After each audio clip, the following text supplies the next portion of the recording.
Bienvenue à bord du vaisseau Hypersensas. Salut les gars, entrez, mettez-vous à l'aise. Merci. Ah mais c'est vachement grand en fait ici.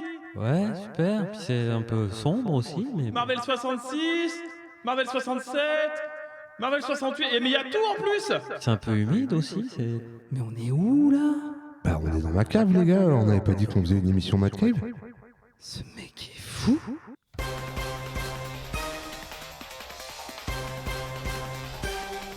Bouya! Bonsoir ou bonjour et bienvenue dans Comics Outcast, votre podcast sur les comics et leurs univers.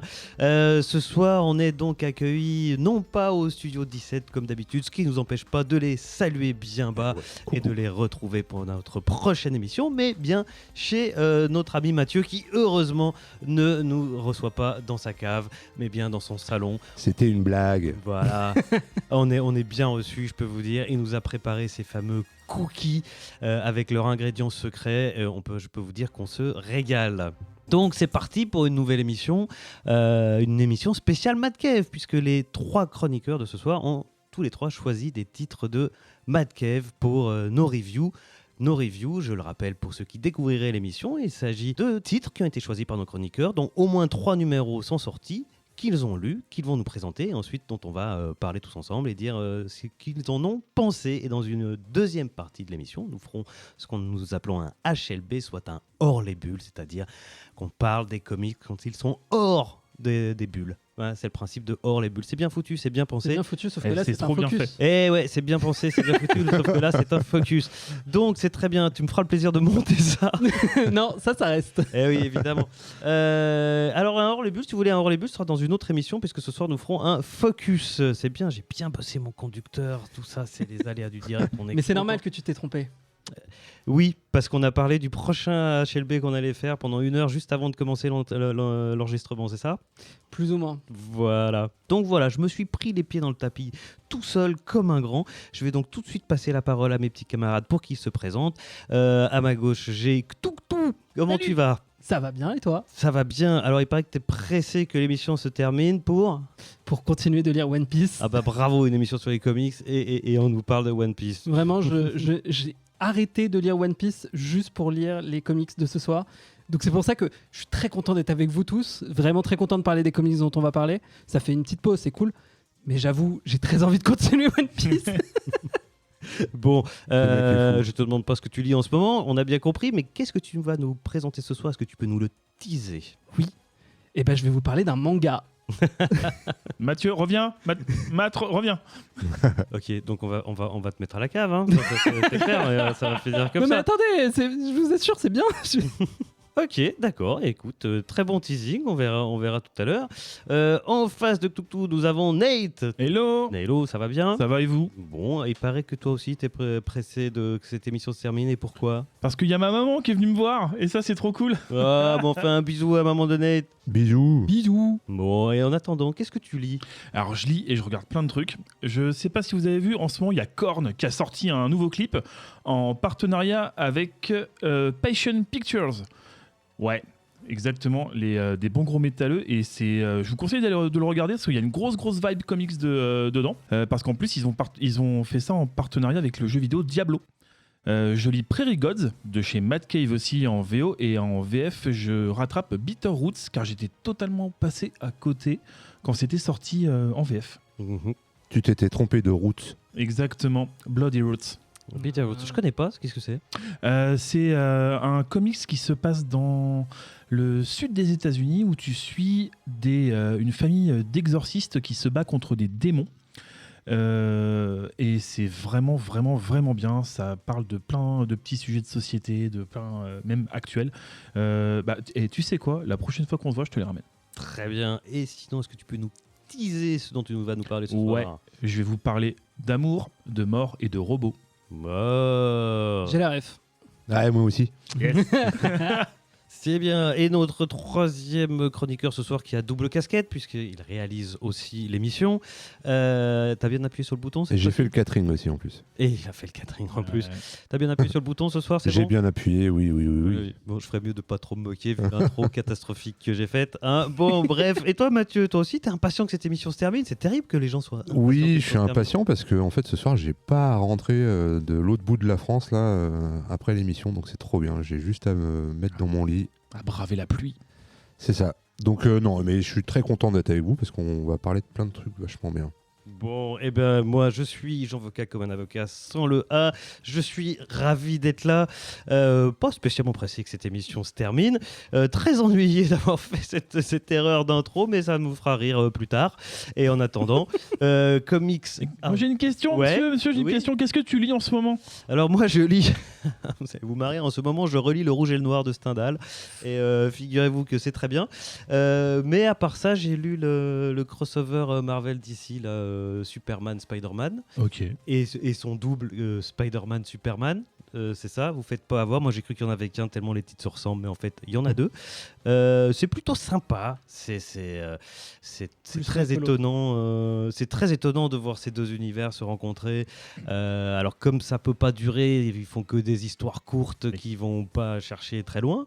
Mais il y a des bonnes choses, et notamment l'histoire écrite par Brad Smeltzer et illustré par Pepe Larraz est vraiment très très bien. Et je trouve que Superman et Spider-Man, ils fonctionnent très très bien, Ouais. tous les deux. C'est peut-être qu'ils partagent les mêmes couleurs. Ils partagent les mêmes couleurs, mais surtout ils partagent un même état d'esprit. Dans les deux maisons, c'est les deux héros les plus positifs, quoi, loin des Wolverine Punisher ou des Batman Red Hood et compagnie. Tous Donc, ces gros mecs Voilà, là on un est. peu relous, quoi. On est tellement dark. Ils sont tous les deux, ils ont tous les deux ce côté hyper bienveillant, et quand ils se rencontrent, quand c'est bien écrit, ben en fait c'est hyper touchant. Il y a une espèce de relation grand frère petit frère qui s'installe entre les deux. Et voilà, c'est un petit bonbon, je vous le conseille. Et puis pour les collectionneurs fous, il y a 100 000 couvertures, toutes plus dingos les unes que les autres. Et voilà. Et On en parlera sûrement dans Comics Podcast quand il y aura plus de comics sortis. Je sais pas s'il y a prévu plus qu'un numéro. je me suis pas penché sur la question, mais je crois que c'est un one shot. Hein. Je crois que c'est On fera peut-être un parce qu'ils sont- combo avec Batman, Deadpool. Oui, Superman, voilà, ça c'est une bonne idée. On pourrait faire Batman, Deadpool, Superman, Spider-Man. On pourrait même Non, mais je crois qu'il y a- jusqu'à Spider-Man Il y Invincible. a plusieurs crossovers qui sont prévus. Enfin, je crois qu'il me semble il y a déjà des séries d'annoncés. Par exemple, les deux journalistes de chaque côté de DC et Marvel. Enfin, il y a plein de. Peut-être je dis des conneries, mais je crois qu'il y a un truc comme ça. Ok. Non, mais faire c'est une que déjà émission chaque crossover. numéro, en tout cas dans les Spider-Man, Ah, c'est déjà Superman, en fait, t'as plein d'histoires dedans. Ah, ok, bah Par c'est ça. exemple, alors. t'as une Non, il y aura histoire peut-être rien de plus. Gwen Stacy. Oui, bah non, c'est de ça que Gwen je parlais, Stacy, pardon. Lana Lang, t'as une histoire Daily Bugle, Daily Planet. Ah, trop cool. Mais c'est des histoires très courtes. Ok. Des fois, c'est 3-4 pages. Il y a une première histoire un peu plus longue, puis après, tu as Ok. des histoires plus Ouais, courtes. donc c'est de ça que je parlais. Et c'est toujours un peu des grosses stars. Et il y en a qui sont vraiment bien. Il y en a qui sont assez touchants. Il y en a qui sont tout à fait dispensables. Mais enfin, c'est rigolo. Mais parfois, c'est juste des aperçus. Par exemple, ils te présentent un bout de truc. Ça pourrait être le début d'une saga. Mais on sait qu'elle n'aura pas lieu parce qu'ils vont pas Chers pas auditeurs, publier une ensemble. chronique gratuite de Comics Outcast. Oui, t'as vu, il fallait pas me lancer. Et on est d'accord qu'on s'en branle de ce que je suis en train de lire, moi. Hein. Pas du tout, moi, Ouais. je veux savoir ce que tu lis en ce moment. C'est juste. Ouais. Oh là là. Non, je Décidément, déconne. c'est ma fête. Non, moi je suis en train de lire. J'ai lu Holy Roller il y a pas longtemps. Ah ouais. J'ai trouvé ça très marrant. Et j'ai lu The Ghost Fleet de Donny Cates et Daniel Warren Johnson. Ouais. Et ça, c'était de la balle. C'est mortel, The Ghost. Ça défonce. Ça parle de quoi? C'est un convoi exceptionnel dont les mecs qui conduisent ne savent jamais ce qu'il y a dedans, en fait. Et voilà, qui traversent les États-Unis pour convoyer des trucs un peu chelous et tout. Et c'est trop bien. Et si par hasard tu nous teasais ce dont tu vas Ah, parler mais oui, ce soir? il y a ça aussi. Je vais vous parler de Roller Coaster, je vais vous parler de Disco. Et je vais vous parler de Poudre Blanche. Yes. Très bien. Bon, alors cette fois-ci, je parle sous contrôle de mes petits camarades. et surtout, je compte sur vous parce que vous avez vu que je suis un petit peu à la ramasse ce soir pour me rattraper au vol au cas où.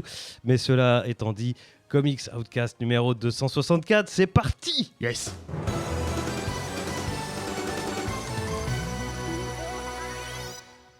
Il est temps que je me taise un peu et que je laisse la parole au premier d'entre vous qui s'y colle en premier. Et bien, ce qu'on va faire, c'est que comme il a plein de choses à faire, on va le libérer en premier. Mathieu, on va commencer. Ah, par on toi. commence par moi. Ok. Alors, j'étais pas dessus. Ok, c'est parti. Moi, ce soir, je vais vous parler de The Florida Hippopotamus Cocaine Massacre. Ah yes, ça me dit quelque chose. Ouais. Ça. Voilà. Alors, gros merci à Corentin qui nous en a parlé il y a quelques semaines quand ils sont venus nous voir chez. Quand Corentin et Arnaud sont venus nous voir pour une émission. On leur fait coucou en passant. Ouais. Voilà. Et donc, alors, je vais avoir besoin de vous pour le début de la chronique. Vous aimez le disco ? Ouais. Ouais. Plus d'entrain. Vous aimez le disco ? Ouais. Vous aimez les parcs d'attractions ? Grave. Ouais. Vous aimez les personnages hauts en couleur ? Ouais. Vous aimez la cocaïne ? Ouais. Non, mais non, c'était un piège, Jean. Donc voilà, Tous les pièges. Qui ne dit Ça- mot consent. ça résume un peu. C'est un comics de Fred Kennedy qui a fait avant Dead Romance. Et au dessin, au lettrage et à la couleur, il y a James Edward Clark, qui est plutôt stylé comme nom. Donc on est sur une mini-série en 4 qui est donc publiée chez Mad Cave, puisque comme on vous l'a dit, on vous parle que de Mad Cave ce soir. Et ça a commencé le 18 février, donc il y aura 4 numéros. Je vais commencer par vous présenter les personnages, avant de vous parler de l'histoire, parce que des personnages, il y en a un sacré paquet. Il y en a, on va dire, 4 principaux, et après plein d'autres petits personnages, tous aussi marrants les uns que les autres. Donc le premier personnage, on a Clark Nebraska. Tous les noms sont super, hein, je vous préviens à l'avance. Donc, qui est une agente fédérale qui enquête sur les trafics de l'antagoniste de l'histoire, dont je vais vous parler juste après. Et donc, petit fun fact sur elle, elle était championne de taekwondo rugby, qui est une discipline qui mêle taekwondo et rugby. Donc, je vous laisse imaginer un peu ce que ça peut donner. L'antagoniste dont je parlais, il s'appelle Jans Muir Disco, qui est un énorme baron de la drogue, qui est propriétaire de Disco Hippo Wonderland, qui est le parc d'attractions dans lequel prend place l'action de cette BD. Et qui, pour ceux qui connaissent, dans Preacher, il ressemble énormément au gros bonhomme qui est le méchant du tout début, là, qui se déplace, qui est porté par des gars. Là, il se déplace sur une espèce de mini-moto qui a l'air de bien souffrir, parce qu'il est énorme. Ensuite, on a Tico Senecoza, qui est un agent infiltré qui se fait découvrir, donc qui est infiltré dans l'organisation du méchant, et qui se fait découvrir et donc tuer dès la première issue. Ensuite, on a Michael Senecoza, qui est le frère de Tico, qui est un espèce de mec gominé, ultra violent. Et on a Mandy Laser, qui est la première dame des États-Unis et qui est la narratrice de l'histoire. Donc déjà, on part sur un truc un peu barré. Donc pour résumer un peu ce qui se passe dans ce comics, Disco, donc le gros méchant, il est donc propriétaire du Disco Hippo Wonderland, qui est une espèce de parc Astérix avec des hippopotames partout, de la couleur partout aussi, et qui a inventé, et qui est parallèlement à ça aussi un baron de la drogue, et qui a inventé une nouvelle sorte de coke, qui est la coke 45, et qui est censée transformer en fait les usagers en gros gauchistes. C'est-à-dire que voilà, tout est n'importe quoi, hein. Je vous vois rigoler, tout est n'importe quoi. Son organisation, elle a été infiltrée par le FBI, et donc alors qu'il y a une opération qui va être menée, qui va être lancée sur ce trafic, il y a l'intervention de Michael qui est venu sauver son frère et qui va tout foutre en l'air et déclencher le chaos sur le parc. Et alors, Une hypocalypse. très bon, bien. très bon. Parfait. Ça, on sent que le gars a bossé quand même, hein.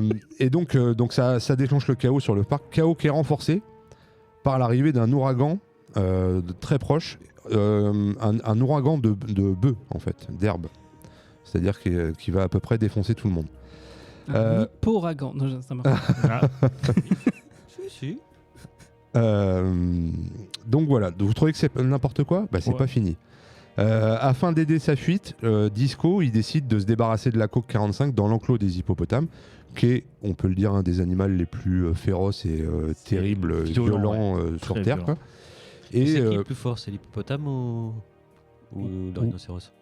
Alors, je sais pas. Il y a plus d'accidents J'ai la ref. d'hippopotame. Ah ouais. Non, mais ils sont terribles, enfin vraiment. Et donc, voilà, ils balancent la coke dans le clos des hippos et ça provoque le massacre qu'on a dans le titre de ce comics. Je vais pas trop raconter la suite parce que faut laisser la surprise aux auditeurs et bien qu'il y sûr. a 1000 trucs qui se passent.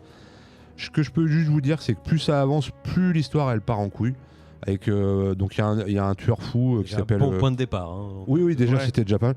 Il y a un tueur fou qui bosse pour le méchant qui s'appelle Claude Dubois, je crois. Il y a un gang de nonnes.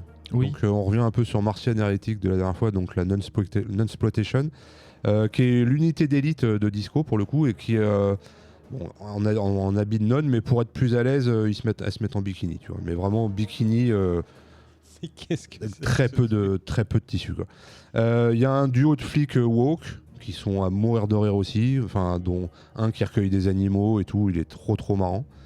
Je sais pas s'ils sont woke, mais ils sont très naïfs. Ouais. Oui, ils sont très naïfs, C'est mais surtout si, la ils ont l'air- naïveté des persos, moi, qui marque. Ils ont l'air quand même de faire plein de trucs, tu vois, ils sont gentils avec tout le monde et tout. Donc voilà, tout ça, ça nous donne. Donc vous connaissez mon amour pour l'outrance, ou Oui. peut-être pas, je sais pas. Mais là, on est vraiment à fond là-dedans, avec donc une série complètement what the fuck, quoi la baise en français, qui part dans tous les sens. Avec donc il y a un énorme côté pulp évidemment, et très 70s. Il y a des couleurs disco partout, avec des espèces de. Enfin, les fonds sont des lignes de couleurs.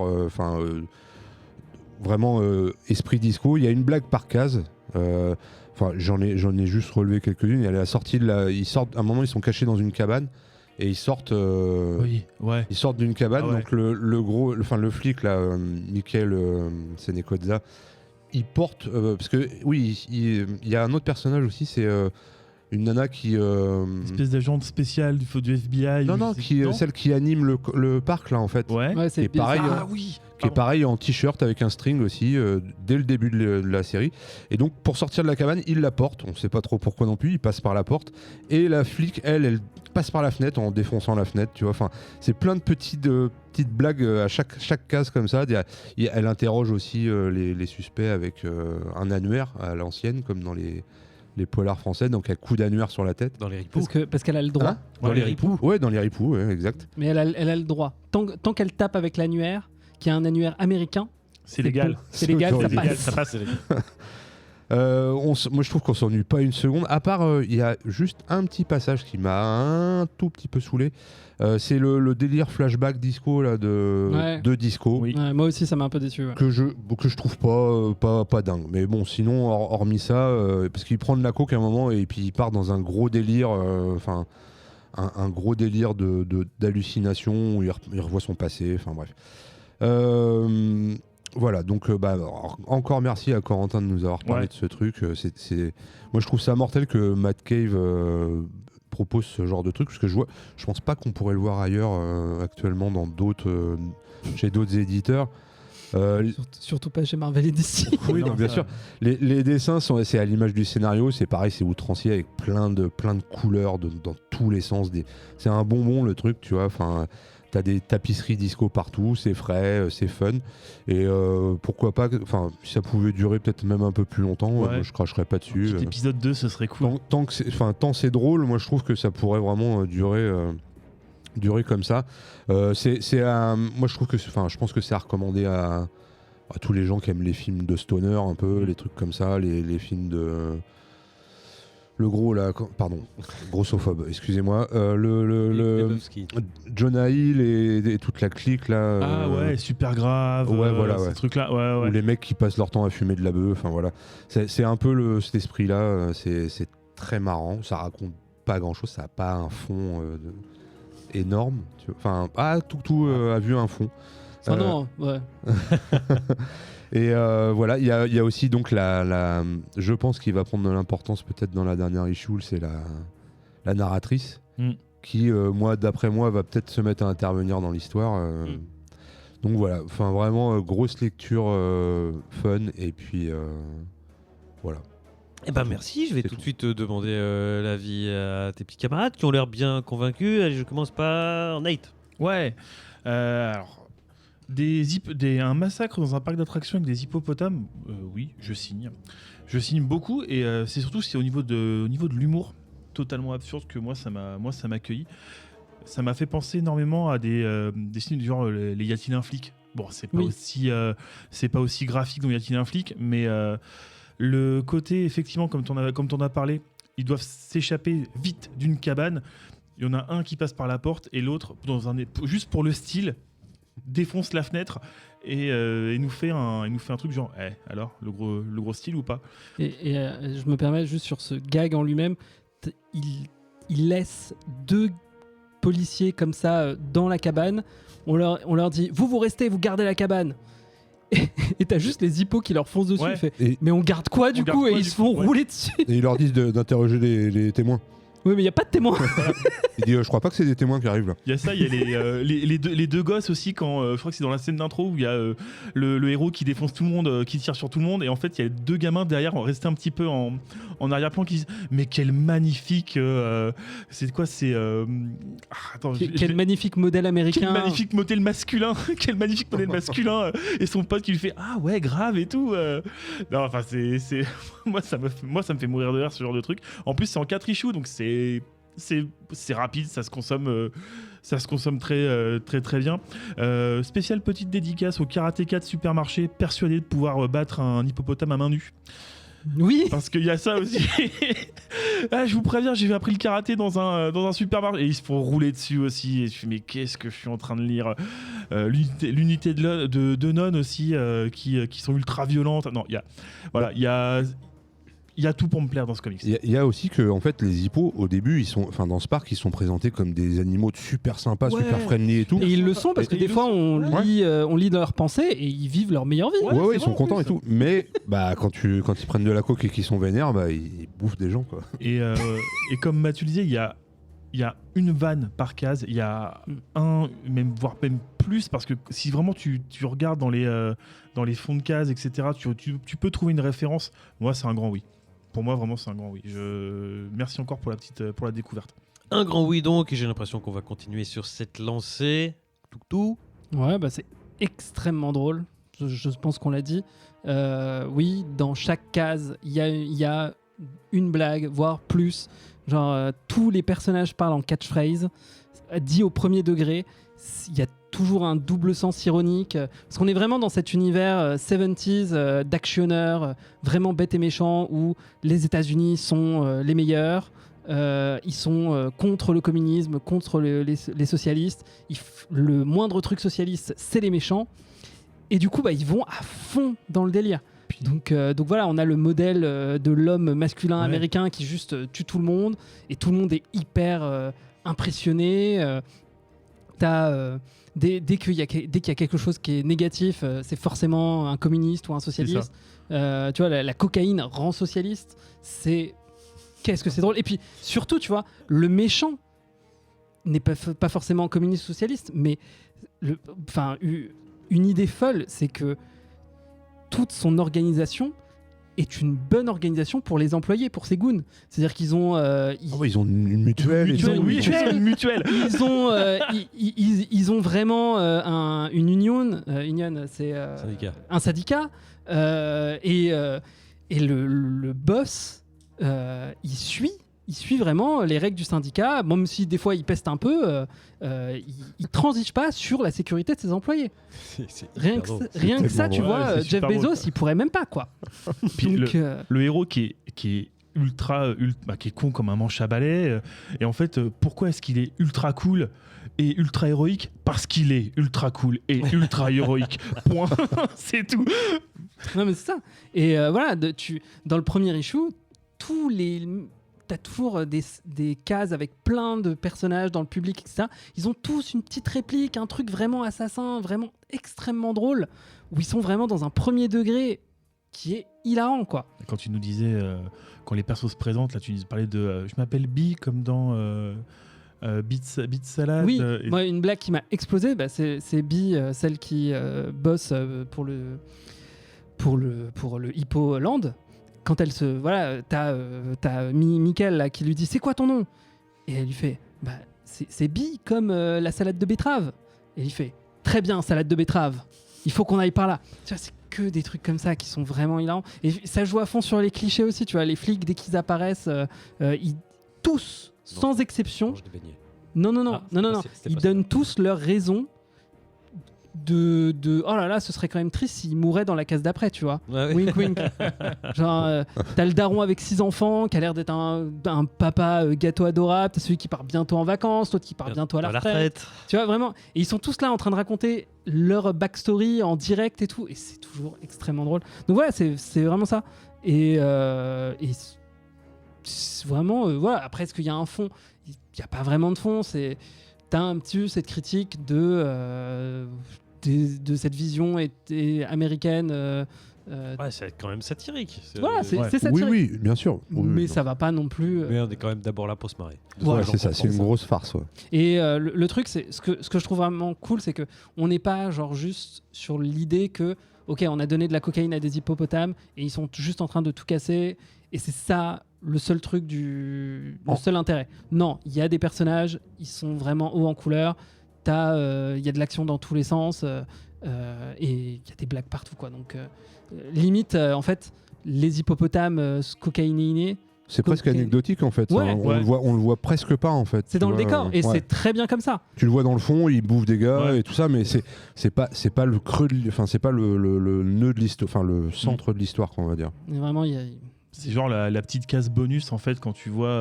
un hippopotame qui te fonce dessus. Quoi. Ouais, enfin il se passe un truc qui fait vraiment avancer l'histoire et sur la dernière case bonus, tu vois une meute d'hippopotame qui vient nettoyer la scène. Nettoyer la scène. Tu fais bon, allez, comme ça c'est bon, on peut passer à autre chose. Et ouais, non, c'était moi ça m'a bien plu. Bon, et ben manifestement, c'est un immense triple grand oui pour, rappelez-moi le titre. The Florida Hippopotamus Cocaine Massacre. Voilà, donc si vous aimez les massacres dans les parcs d'attractions avec des hippopotames, avec en plus une vanne par case, en gros, si vous aimez les séries outrancières, déjantées en un mot, quoi la baise jetez-vous sur ce titre. Merci beaucoup en tout cas d'avoir présenté. Moi, ça m'a bien donné envie. On va passer tout de suite à la review suivante. Ça va être à toi, Toutou. De quoi tu vas tout parler? De manga, tu nous as dit. Qu'est-ce que c'est que cette histoire? Je vais vous parler de Speed Racer 2025. Wow. Donc, qui est une nouvelle série chez McCave, qui est un ongoing. Pour l'instant, il y a 7 issues et ça continue. Qui est scénarisé par David Pepose et David Tinto en artiste. Et pour vous résumer, à la base, Speed Racer, c'est plutôt un animé. C'est l'histoire de Speed, un jeune pilote au volant d'une voiture blanche affublé d'un gros M rouge, la Mach 5. Son père, Pops, est mécanicien. Il a 2 frères, un grand qui était aussi un très grand pilote qui est décédé pendant une course dans de curieuses circonstances. Et un petit frère qui possède un chimpanzé de compagnie et qui est un petit peu débile parce qu'il est jeune. Speed, dans chaque épisode, va participer à des courses de plus en plus dangereuses à travers le monde, contre des adversaires de plus en plus malhonnêtes. On est dans un environnement un petit peu futuriste, il y a des gadgets qui sortent. Imaginez un peu les fous du volant, mais avec vraiment le côté vitesse qui fonce dans le tas. Et voilà quoi, le monde des pilotes de course, il est corrompu et Speed il va essayer de remporter des prix en renversant la tendance quoi. Et voilà, il a un ami qui est mécanicien qui s'appelle Sparky, il a une petite amie qui s'appelle Trixie qui pilote des hélicoptères et il y a un de ses rivaux qui s'appelle Racer X qui est un mystérieux pilote de réputation funeste. Suspense. On se demande bien qui c'est. Donc c'est le comics. Alors ça c'est plutôt ça là ce que j'ai dit c'est plutôt l'animé. Et toute la saga parce qu'en fait il y a eu énormément de suites, de reboots, toutes sortes de choses. Et en fait film. Et le film, c'est ce que j'allais dire, parce que ce pitch, vous le connaissez peut-être, soit parce que vous avez vu une des nombreuses séries d'animation du même nom qui sont sorties, ou vous avez du bon goût et vous avez vu le chef-d'œuvre des sœurs Wachowski qui ont transformé en 2008 le dessin animé de leur enfance en véritable expérimentation visuelle et cinématographique. Je l'ai revu il y a quelques temps pour cette émission. C'est vraiment un énorme banger. C'est vraiment un film d'animation en live action. En live action. Quoi la baise? Et voilà. Et il faut que je vous parle un peu d'animation japonaise pour vous parler de ce comics avant. Et je vais vous parler du studio d'animation japonais Tatsunoko Production. Parce que dans les années... Tu dois hijack en fait. Ça commence à se voir, Coucou, que tu veux changer la ligne il est édito. bon, Là. il est vraiment bon. Hein. Non, mais il est très très fort. Franchement, là. j'avais respect. promis que je ferais lire du manga à Mathieu. Eh ben, c'est fait, ça y est. Alors techniquement pas encore, mais on s'en approche petit à petit. Mais, Tu vas te faire avoir. Tu vas même pas. mais pour résumer, dans les années 60, on a 3 frères, Tatsuo Kenji et Toyohiro Yoshida, qui décident de fonder leur propre studio en adaptant directement les mangas de Tatsuo en animé. Tatsuo, c'est un peu la tête créatrice de la fratrie, en ayant déjà à son actif plusieurs mangas à succès prépubliés dans plein de grands magazines de l'époque. Et ils vont suivre l'exemple d'Osamu Tezuka, souvent décrit comme le père du manga moderne. C'est lui qui a fait Astro Boy, Le Roi Léo, et énormément de classiques. Metropolis aussi. Plutôt. Et il avait fondé son studio, le Mushi Production, pour adapter ses propres mangas pour la télévision. Et c'est à une époque où forcément la télé prend de plus en plus de place dans les foyers. Et Tatsuo Yoshida, il va d'abord produire un premier animé basé sur un de ses mangas à propos d'un alien qui vit des aventures dans l'espace, ça s'appelle Space Ace. Je sais pas du tout ce que ça vaut. Mais l'animation ça coûte cher et parfois ça rapporte beaucoup moins que ce que ça coûte. Et ce qui commence à devenir un petit peu important, c'est d'exporter ses productions à l'étranger. Par exemple, Astro Boy a eu un gros succès aux États-Unis et du coup, les frères Yoshida, ils se disent, ils vont avoir une idée un peu novatrice pour l'époque, ils vont créer une œuvre en pensant dès le départ à l'exportation aux USA. La vente des droits à l'étranger leur permettra de financer les coûts de production réels. Et donc, ils vont choisir la course automobile, justement pour plaire au pays où toute la société a été construite autour de la voiture. Ils vont aussi choisir un style d'animation assez réaliste. Tetsuo était très à cheval sur le design des voitures et de la manière dont ils vont complètement... parce que forcément, il y a des carambolages, ça va dans tous les sens. Mais une des choses qui était assez forte dans l'animé de Speed Racer, c'est que quand il y avait un gros carambolage, la voiture n'était pas déformée. C'était pas de l'animation, enfin c'était de l'animation 2D, mais elle n'était pas déformée. C'était vraiment. Il n'y a pas de trace d'impact. Exactement. Okay. On a quelque chose vraiment qui. On a l'impression de voir une vraie voiture qui est recommanlesquée. C'est un vrai verbe. Pardon. Et, Attends, on s'arrête là, 2 secondes S'il là-dessus. vous plaît, la VAR. C'est la voiture qui est vraiment fait un vrai carambolage. Et c'est quoi le mot que t'as dit? Rocambolesqué. Rocambolesque. Moi je valide. Ok, non, je valide, connaissais pas. valide, Trop bien. Et il va aussi essayer de choisir un style d'animation qui se rapproche des Américains. De la même manière que comment les images bougent dans un comics. Enfin, comment les images passent d'un comics à un autre, quoi. Bouge dans un comics, Ça bouge pas, ouais. C'est rare. C'est comment un peu... On a cette vision un peu de... Oui, le découpage américain, le découpage japonais, c'est pas le même, et l'animation japonaise, effectivement, c'est pas les mêmes... Et c'est ainsi que Mac Go Go Go est né, d'abord sous forme d'un manga en 66, puis un an plus tard, à la télévision japonaise, et la même année, aux États-Unis, sous le nom de Speed Racer. C'est ça qui est fou, c'est qu'en fait, ils ont réussi vraiment à sortir les deux séries à quelques... Enfin, la même série à quelques mois d'écart, et ça a payé parce que Speed Racer est devenu un énorme succès, surtout aux États-Unis, parce qu'il faut se dire que c'est une mise en abîme cette chronique en fait. C'est-à-dire de la même façon qu'ils ont réussi à introduire du manga aux États-Unis, enfin de l'animé japonais aux États-Unis, tu fais rentrer du manga dans l'émission Comics Outcast. Franchement, chapeau, je suis admiratif. Et en plus tu t'avances un peu sur la suite de ce que je vais dire, mais c'est assez intéressant parce qu'en fait la localisation, plutôt l'américanisation de Mac Gogo, elle a été réalisée par un mec, Peter Fernandez, qui est acteur et scénariste, qui avait d'ailleurs bossé sur Astro Boy à l'époque, et c'est lui qui va renommer tout. Il va renommer les protagonistes, les méchants, créer le nom de Speed Racer, de tous les personnages, pour que s'adapter au public d'enfants occidentaux. Et il va même devoir inventer la majeure partie de l'histoire et des dialogues, parce que la traduction japonaise vers l'anglais qu'il avait reçue, elle était très sommaire. Et en plus, il a fait ça pour un budget dérisoire, un rythme intenable.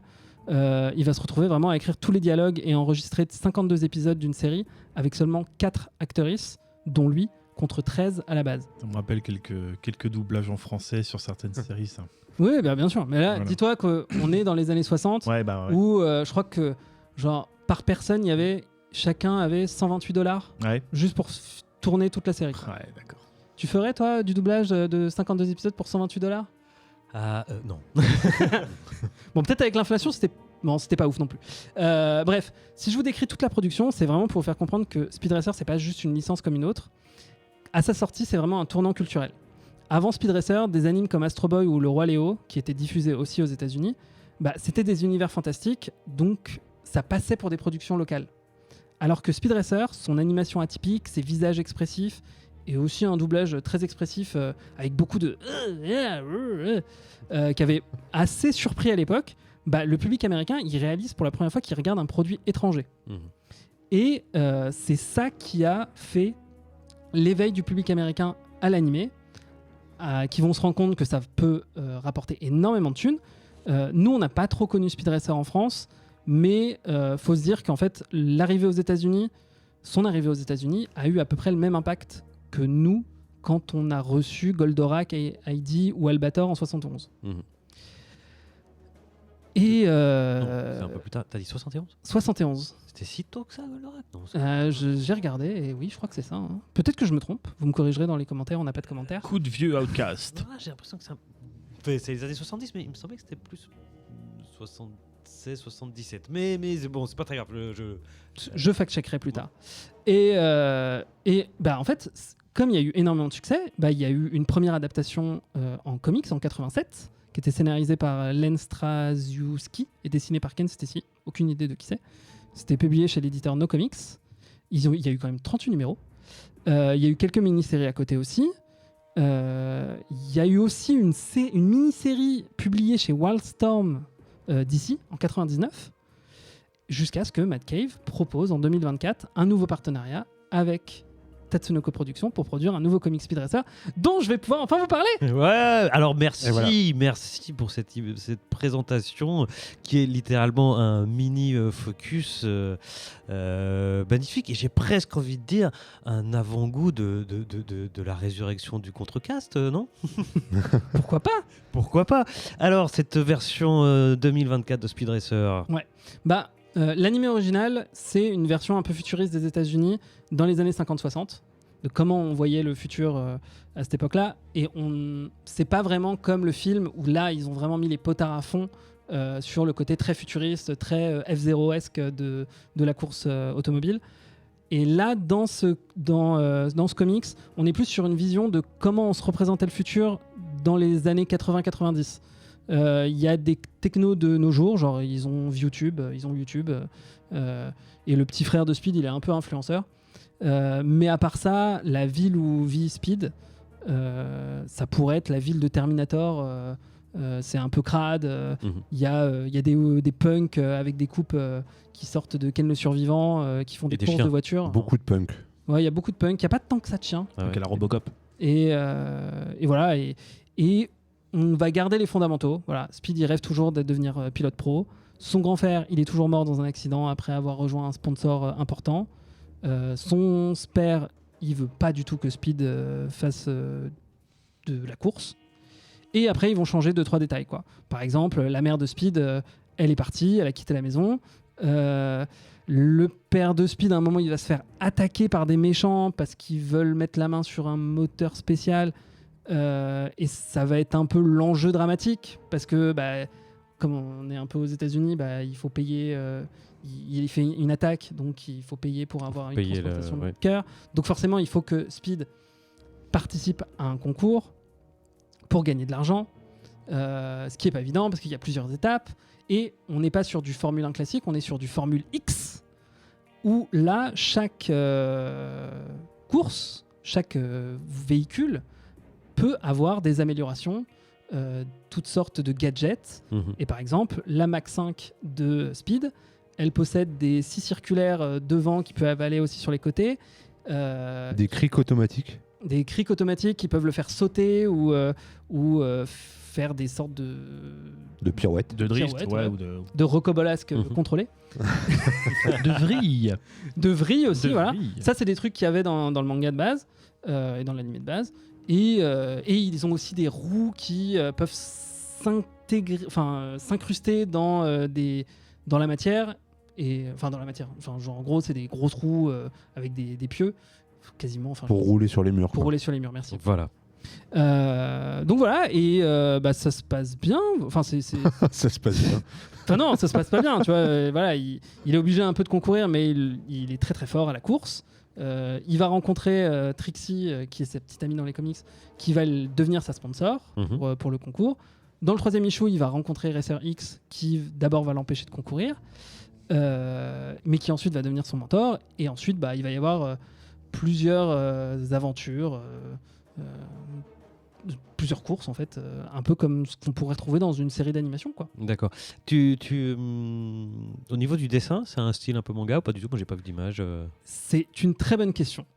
Moi je m'attendais justement, surtout quand tu vois les covers, à un style qui propose une fusion d'inspiration occidentale et japonaise comme on retrouve beaucoup chez les artistes d'aujourd'hui. Oui.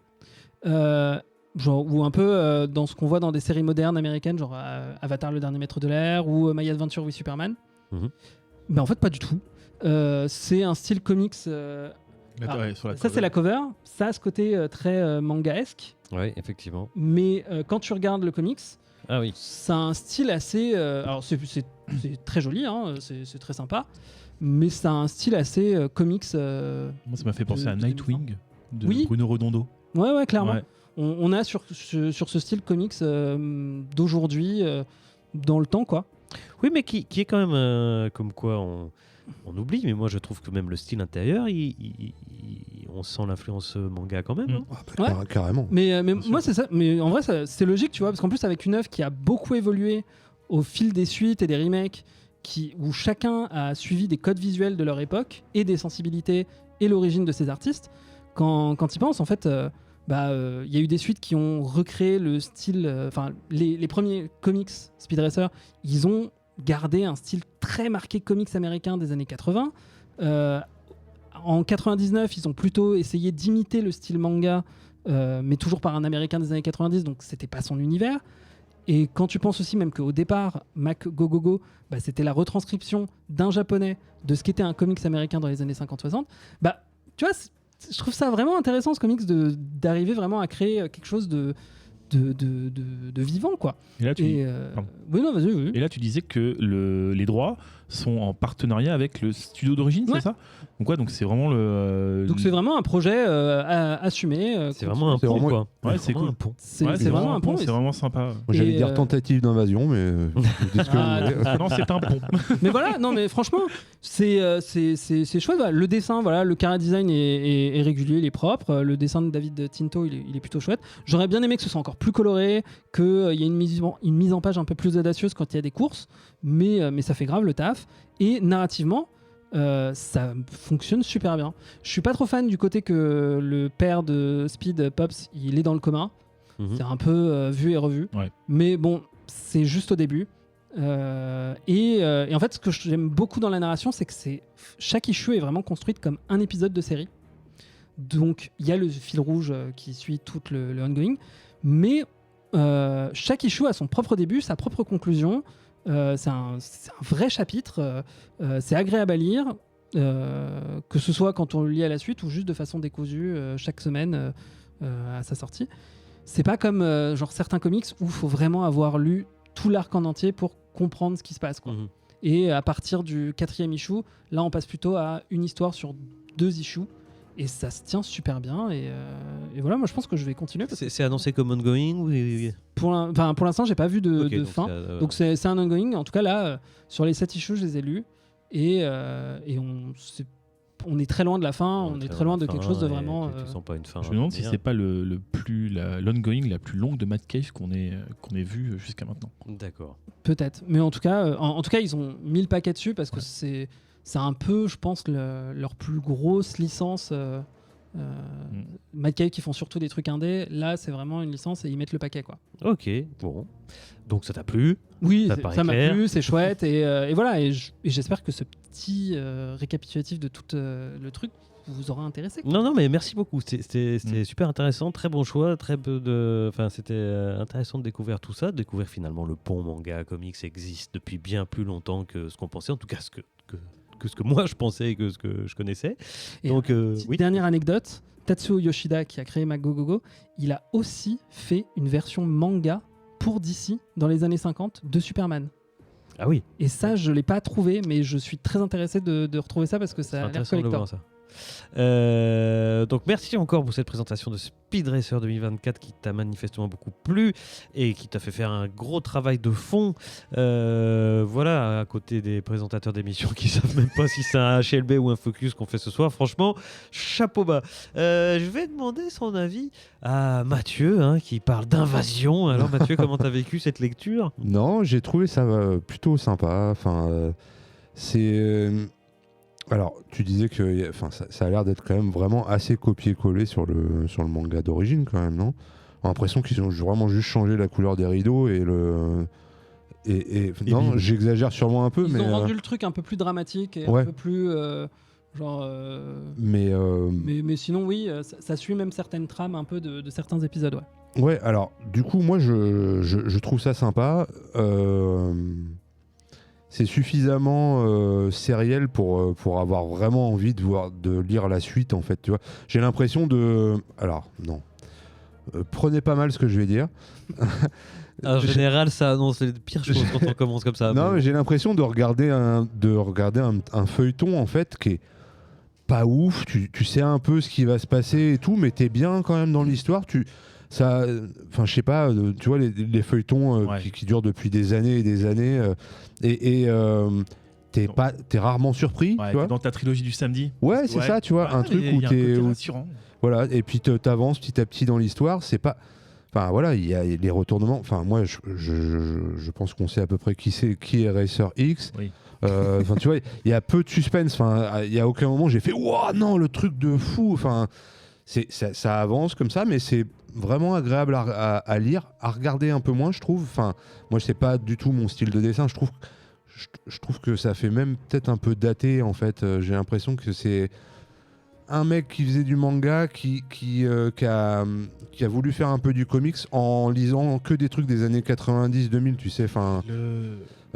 Mais après, ça colle tout à fait avec le côté manga un peu de l'histoire, quoi, le côté shonen un peu aussi. Enfin, je sais pas, j'y connais rien en manga, mais est-ce qu'on peut dire que c'est un peu un shonen ou pas? Ah oui, c'est littéralement un shonen. Oh putain, c'est trop bien, j'ai trouvé. Non, mais bien. Un terme de manga. Franchement, se lancer avec shonen quand on connaît pas. Ouais, tout, je manga, connais que dalle. respect, Mais bon, bah, ça marche. Donc non, moi j'ai trouvé ça vraiment sympa. Les méchants qui sont des punks, c'est rigolo aussi. Enfin. Ouais, bonne découverte. Je serais tellement pas allé dessus tout seul, enfin vraiment.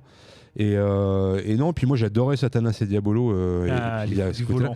J'avais même le jeu vidéo, mon gars, sur mon ordinateur, qui était trop marrant. Et donc, il y a ce côté-là un peu avec les courses. Et puis avec les voitures qui qui sont en mode zéro dommage, tu sais, ils ont mis le. Ah, c'est des voitures en adamantium. Comme dans les jeux vidéo où tu mets pas les dommages en fait. Ouais, c'est ça. Mais t'en as quelques-unes qui explosent. Oui, mais la sienne, non, quoi, tu vois, elle est indestructible. C'est le du héros. C'est le du héros. Elle a un bouclier. Mais ce qui est marrant, c'est que, visiblement, le gars a la meilleure voiture de l'histoire du monde de la voiture, quoi. Et c'est son grand-père qui l'a fait, son père qui l'a fait dans le garage, tu vois. Je te conseille littéralement dans le issue 4, Speed Racer perd une course contre un mec qui a une voiture encore plus rapide. D'accord. Et mais non, en tout cas, vraiment super sympa à lire. Ça révolutionne pas le genre. Et effectivement, c'est un chouette pont entre deux genres de BD qui sont assez éloignés au départ quand même. Et ça fait bien le taf. Mad Cave encore qui prouve encore qu'ils arrivent à diversifier leurs propositions avec toujours des trucs. Je sais pas, pour le moment on n'a pas été trop déçus par ce qu'on a lu chez eux. Et c'est cool. Et en plus c'est édité dans ma cave. Exactement. Oui, parce que la blague d'intro, c'était un jeu de mots avec Mad Cave et Mad. Ah, c'est pour ça. Ouais, Je savais pas après Kev, Mad Kev, il est fou pour ça. ce mec. Tout ça. Ah, vous êtes forts, les gars, vous êtes forts. Voilà. Merci Mathieu pour cet avis. Et on va finir avec l'avis de Nate. Ouais. Speed Racer, moi, je connaissais que le film en fait des sœurs Wachowski. C'était pas.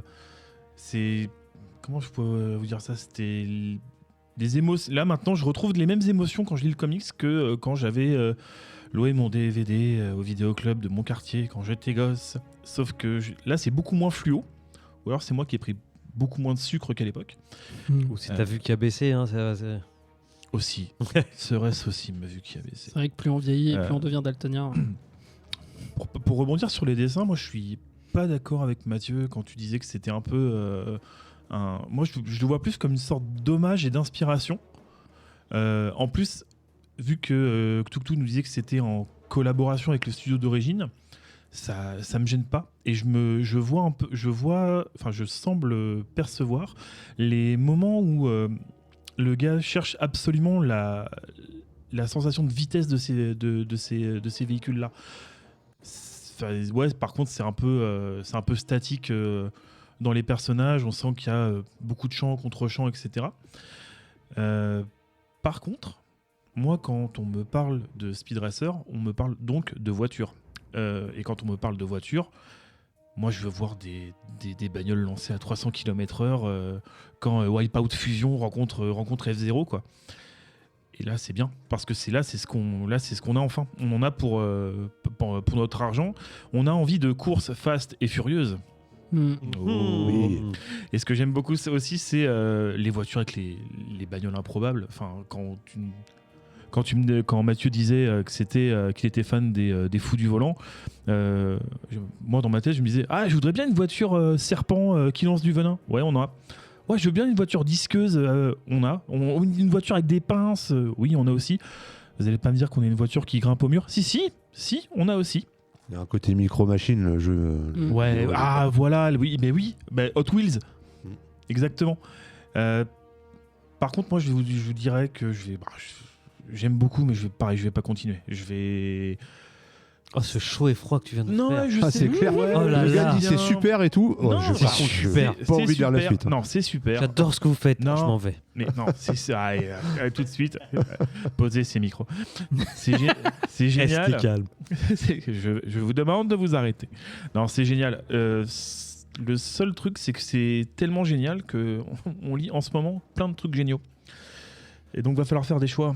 Et malheureusement, Speed Racer ne passera pas la ligne d'arrivée de mon cœur. Oh, pas mal. Navré, mais pourtant, il y a tout. Il y a des super dessins, il y a une histoire sérielle. Et c'est aussi, tu vois, Mathieu, j'aime bien le côté rassurant du Freak of the Weeks, c'est bien, est-ce qu'il va réussir à gagner sa course? Oui, spoiler, oui, il va gagner sa course. Et c'est là où ça... Sauf dans les Shuka. Sauf dans les Shu 4. Ah oui, t'avais Non, qu'à aller jusqu'à la 4. Bah non, on lit que les 3 premières. Ah oui, c'est vrai. Donc forcément, spoiler. Donc je vais m'arrêter sur Speed Racer. Je vais mettre un coup de frein à cette voiture. Moi, je trouve d'arrêter de lire une série juste pour pouvoir placer des jeux de mots, c'est moche. Mais T'as pas aimé Fast and Furious? merci en tout cas pour cet avis. Donc Speed Racer 2025, c'est quand même plutôt oui autour de la table. Oui. En tout cas, C'est même carrément oui. C'est beaucoup d'enthousiasme du côté de Tuktu. Qu'on remercie encore pour cette présentation qui était vraiment très intéressante. Si vous aimez les voitures qui font, si vous aimez le Fast et le Furious, Oui. si vous aimez la fusion manga Baboulinet.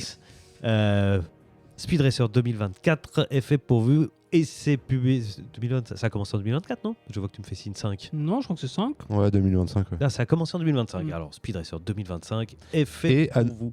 Pardon, excuse-moi, Oui. à noter qu'il va y avoir une série Racer X aussi Je crois qu'elle a déjà commencé. Ouais. Il y a 2 spin-offs en plus. D'accord. sur le Ils mettent le mystérieux sur le mystérieux pilote. On sait tout ce qu'il sait. Le Racer X. Voilà. Effectivement. Il nous reste une chronique, Oui. une review. Oui. Qui c'est qui n'a pas parlé encore? Moi, monsieur. Alors, Nate, de quoi tu vas nous parler? Je vais vous parler de Where the Rainbow Ends de Francesca Perillo au scénario, de Stefano Cardoselli au dessin, Lorenzo Scaramella aux couleurs et Buddy Baudouin au lettrage. Alors, moi, je sais où il finit l'arc-en-ciel. Est-ce qu'il y a un Leprechaun avec un seau d'or? Non, pour moi, il finit sur le coffre-fort de Picsou. Effectivement. Oh là. Ne reparlez pas de Picsou. Nous ne parlerons pas. C'était dans un Picsou, dans un super Picsou géant, une vanne en une planche sur le fait que. Non, c'était de la Picsou 156 sorti en 2000. Non, je sais pas. Il du est tout. dans la... Je sais pas. Je t'ai interrompu, excuse-moi. Il n'y a aucun souci. Donc, Where the Rainbow Ends, dans un futur lointain où les robots au service des humains sont divisés en deux groupes, les dociles robots de service et les hostiles robots d'origine militaire, on suit Ralph, un robot qui va tous les matins bosser à la station de pompage et qui suit sa routine quotidienne. Métro, aller à la station de pompage, rentrer par le même chemin, etc. etc. Jusqu'au jour où il croise sur la route un bébé dans un couffin. Notre gentil robot ramène la môme. Oui, c'est une fille chez lui et on découvre que Ralph vit avec Odette et Jackson, deux autres robots de service. La vie suit son cours et à mesure que la petite Gilda grandit, celle-ci développe un don qui va faire basculer le fragile équilibre entre les deux factions. Elle peut réparer les robots. J'ai bien aimé ce Where the Rainbow Ends. Les dessins m'ont rappelé le Tank Girl de Jamie Hewlett. Hewlett, merci. Sur certaines planches et d'autres dessins me font penser que le dessinateur c'est un bon gros fan de Warhammer 40 000. C'est-à-dire que les épaules des armures sont très très larges. Ouais, puis les véhicules sont très très rouges. Et tout ce qui est rouge va vite. La série est complète en 4 issues, c'est parfait, car même si l'histoire principale se clôt idéalement, on sent que toutes les questions restées en suspens peuvent avoir des réponses dans une éventuelle suite. Un petit défaut, mais je commence à avoir l'habitude avec Matt Cave, c'est que l'histoire est vite, voire très vite racontée, mais pas au détriment des personnages qui sont bien construits, même si on n'échappe pas à certains stéréotypes. Pour conclure ma chronique, je vous dirais que l'autrice et le dessinateur ont su développer quelque chose, car le titre me semble plus profond qu'une banale histoire de robots et de tôle froissée. On y parle de famille, de mensonges que l'on fait pour protéger ce qu'on aime, de sacrifices, de se découvrir parent et de temps passé à réparer les choses auxquelles on tient. Joli. Et ça t'a plu donc? Franchement, en 4 issues, j'ai adoré. Et c'est en 4 issues, c'est fini? En 4 issues, terminé. Ok. Fini. Ah, elle est sortie la 4 ? Ouais. Ok. Ouais. Et ça... Matt Cave, c'est là où je pense qu'il commence à développer autre chose que des mecs qui se mettent des droites dans la tête, des histoires d'hippopotames cocaïnés. Là, il commence à gratter on commence à gratter la surface, on commence à gratter le vernis. Et ça parle vraiment, en fait.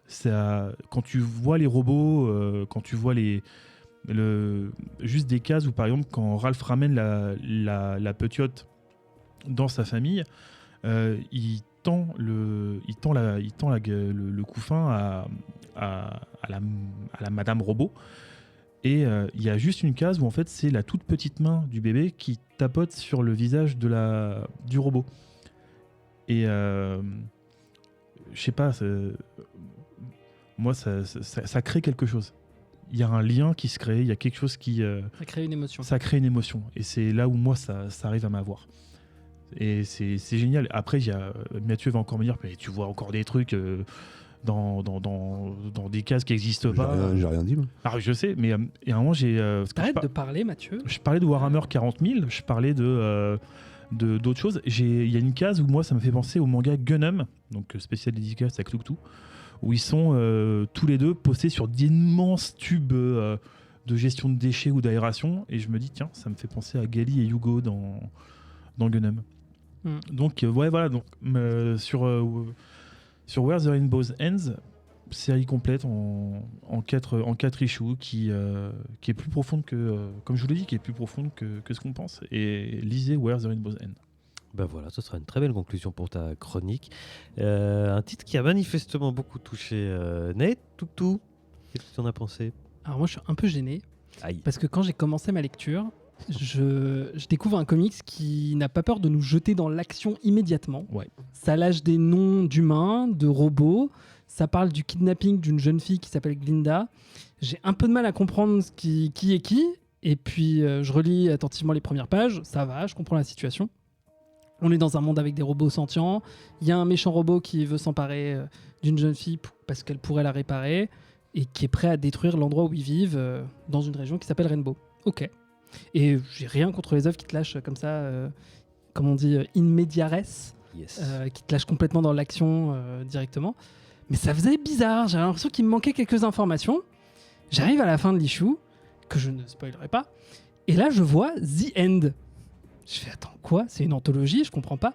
Je regarde l'issue que j'ai prise. Ah, C'est le 4e et dernier issue. Donc ça explique le début en fanfare et la fin abrupte dès le premier issue. Speed Racer, ça va vite, messieurs, dames. Vite. Très, très vite. Donc ouais, du coup, je rembobine, je relis tout dans l'ordre. Et ouais, c'est cute. Je comprends mieux les personnages, du coup, je comprends mieux les dynamiques. En vrai, c'est littéralement le livre de la jungle. Tu remplaces juste les animaux par des robots. Ouais. Et Rainbow, qui est une sorte de dépotoir où vivent les robots. Ça, c'est la jungle. Donc jusque-là, ça va. Moi, j'avoue, j'étais moins touché par toi, mais peut-être parce que je me suis spoilé la fin. Bon, en vrai, même, je pense que c'est même pas forcément la fin parce que ça fonctionne bien. Je trouve juste qu'en fait, c'est un peu trop court pour raconter quelque chose de vraiment intéressant. Et en même temps, c'est un peu trop long pour ce que c'est, quoi. Tu vois, ouais, j'ai eu la même sensation. Et Il faut que ça aille très très vite et à la fin, tu le prends juste pour ce que c'est. Ouais, voilà, c'est ça. Si vous le lancez, vraiment lisez-le. Pas juste le numéro 4, lisez tout, mais Lisez le 1 et après le 4. Lisez-les dans l'ordre, c'est un conseil qu'on peut aussi. donner de manière globale à nos auditeurs et à nos général, auditrices. c'est ça. Quand vous attaquez une série, commencez de préférence par le numéro 1. Et du voilà. coup, comment on commence Suivi de- Superman faut commencer par le numéro 1. Ah là là, oui, non, mais lequel? Alors ça, on parlera. J'ai déjà longuement parlé ici de la problématique des faux numéro 1 dans les comics. En tant que fan de Spider-Man, tu connais en Ah bah oui. numéro 1. Oh là là, vous voulez me faire du mal, c'est ça? Bref. Mortal Kombat. Mais non, voilà. Mais le style de dessin de Stefano Cardoselli est très chouette. J'aime beaucoup comment il dessine les robots et les décors. Petit côté Geoff Darrow, c'est surtout surtout ce qui est mécanique. Ouais, déployé, non, mais etc. c'est vachement bien foutu. J'ai un peu de mal avec son chara design des humains. Ouais. Ils ont des grands yeux globuleux. Bah toi, t'aimes les mangas? Et bam! Ouais, mais là, il y a des couleurs. Alors, et bim.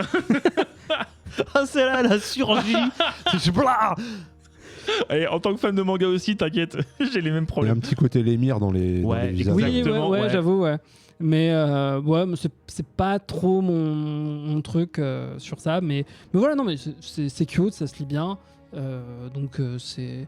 Voilà. J'ai pris mon petit shot de De- mignonnerie. Ouais, voilà, non, mais c'est ça, en fait. Il y a un bel univers.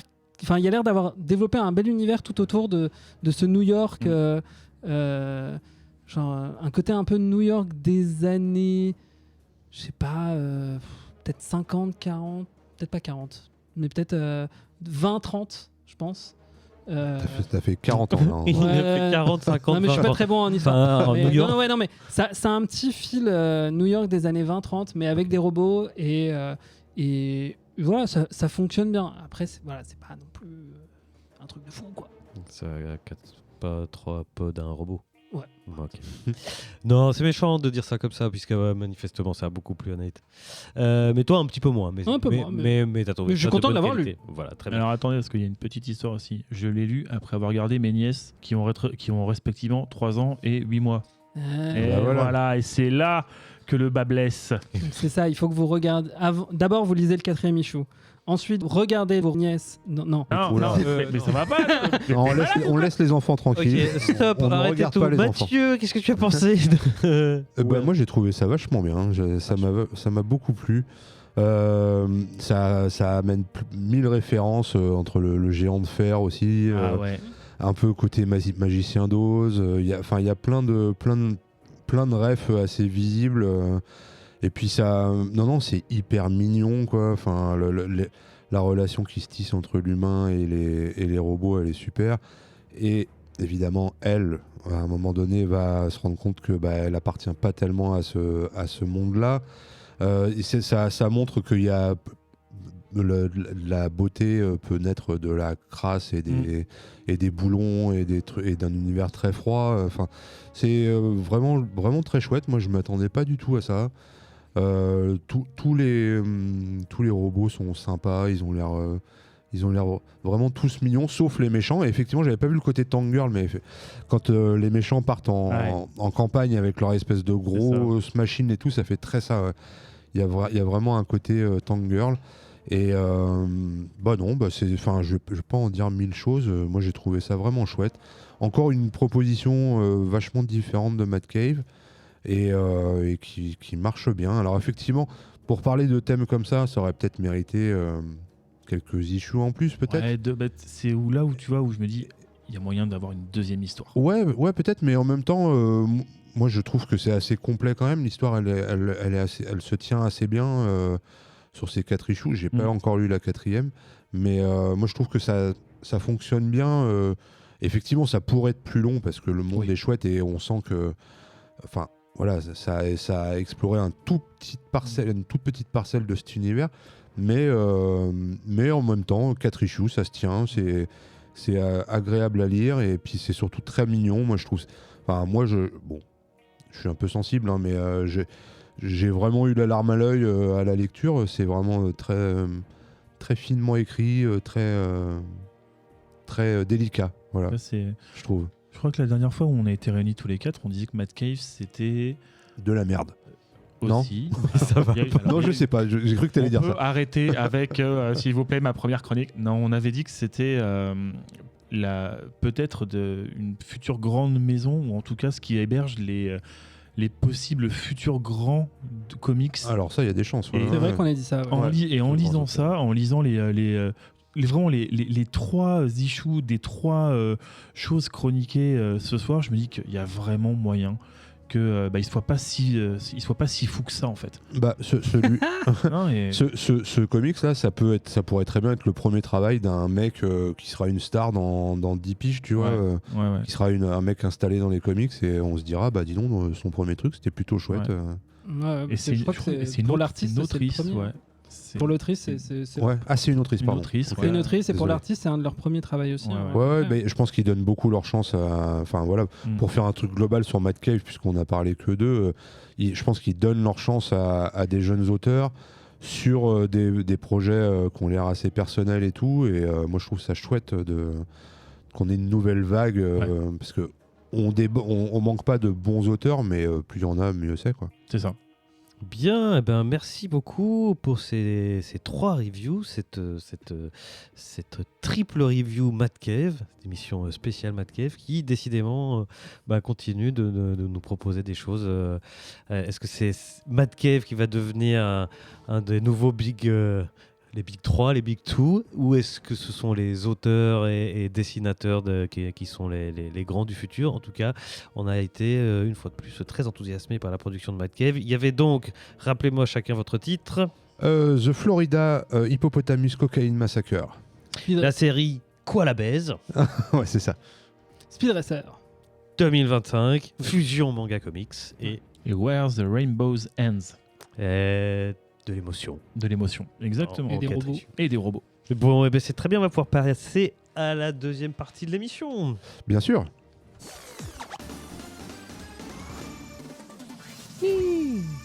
Non, sans passer par un petit intermède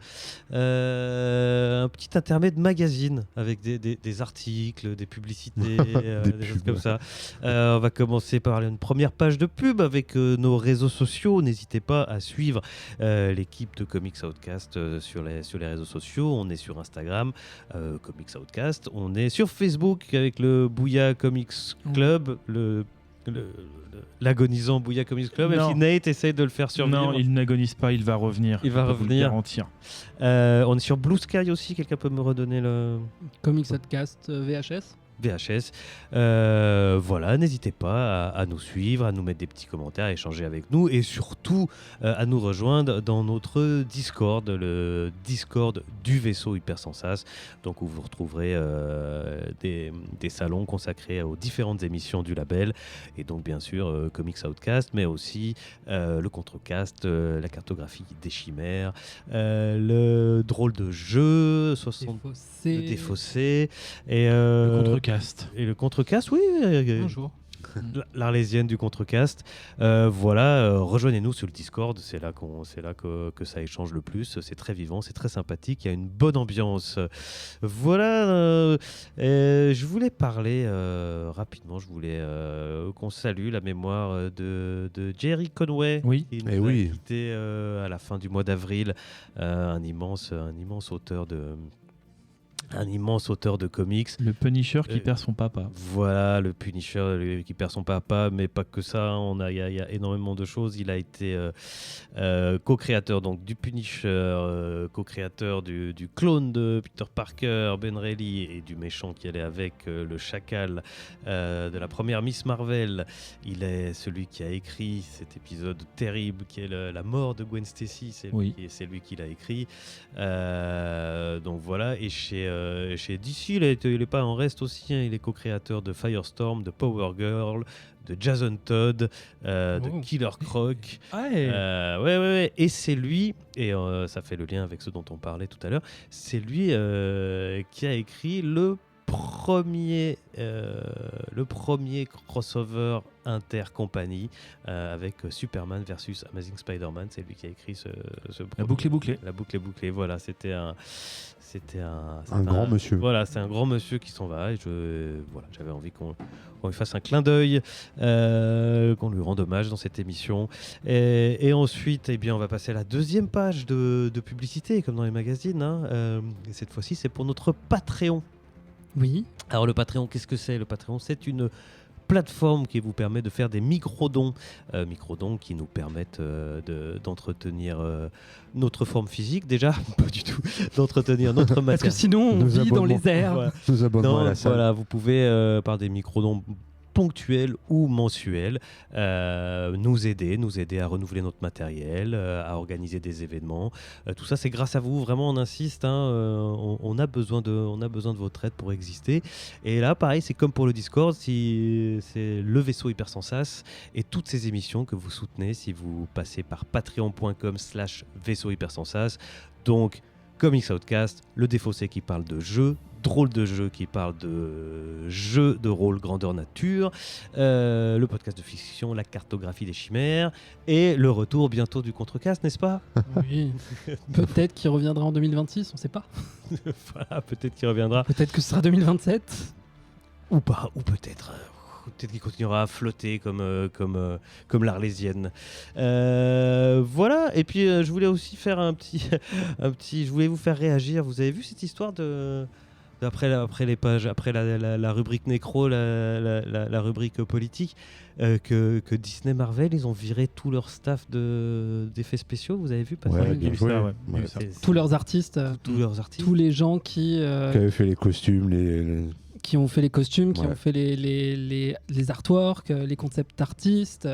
Il y avait un artiste dont j'ai pas noté le nom, mais qui disait ça fait bizarre quand même de se faire renvoyer alors que dans la même salle où il y a une énorme pancarte que j'ai réalisée moi-même avec tous les personnages Marvel, quoi. Donc non, mais attends, c'est juste parce qu'ils vont les réembaucher, mais sur des contrats courts, en précarité. En précarité. Voilà. Donc tout va bien au final. Tout va bien. Capitalistiquement parlant, tout va bien en fait. Non, mais enfin c'est assez fou de se dire que là on va arriver avec le prochain film Doomsday qui va conclure un peu la boucle d'une ère de films Marvel.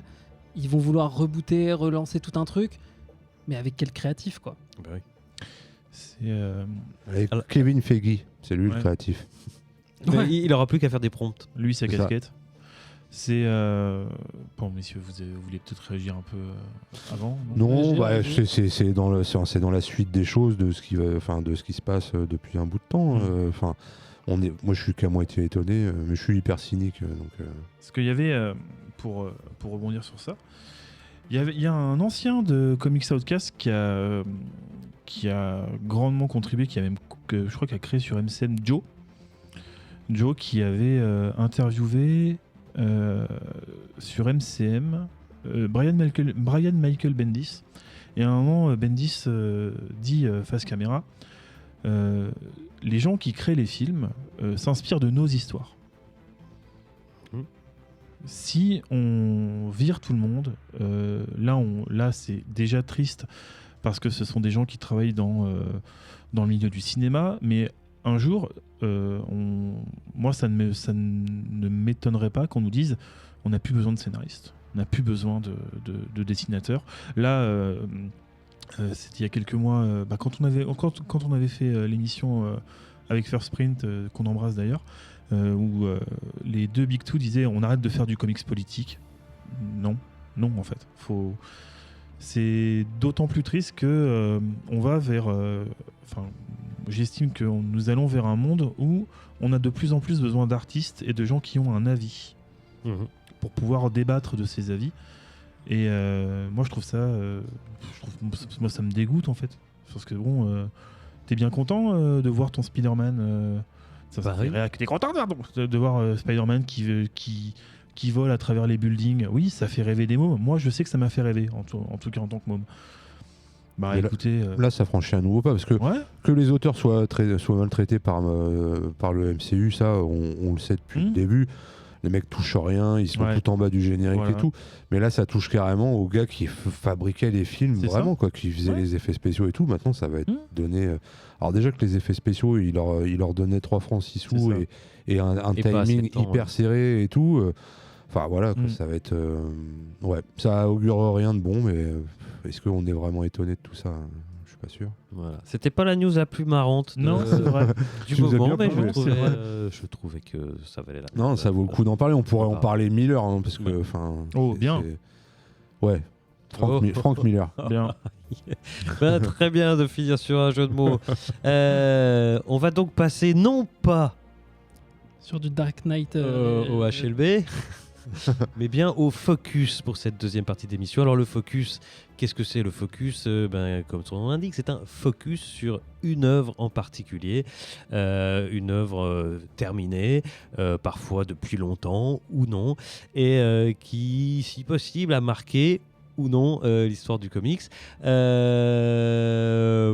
qu'est-ce que vous avez choisi ce soir et qui va nous en parler en premier ? C'est moi, et on a choisi Books of Doom de Ed Brubaker. Ok.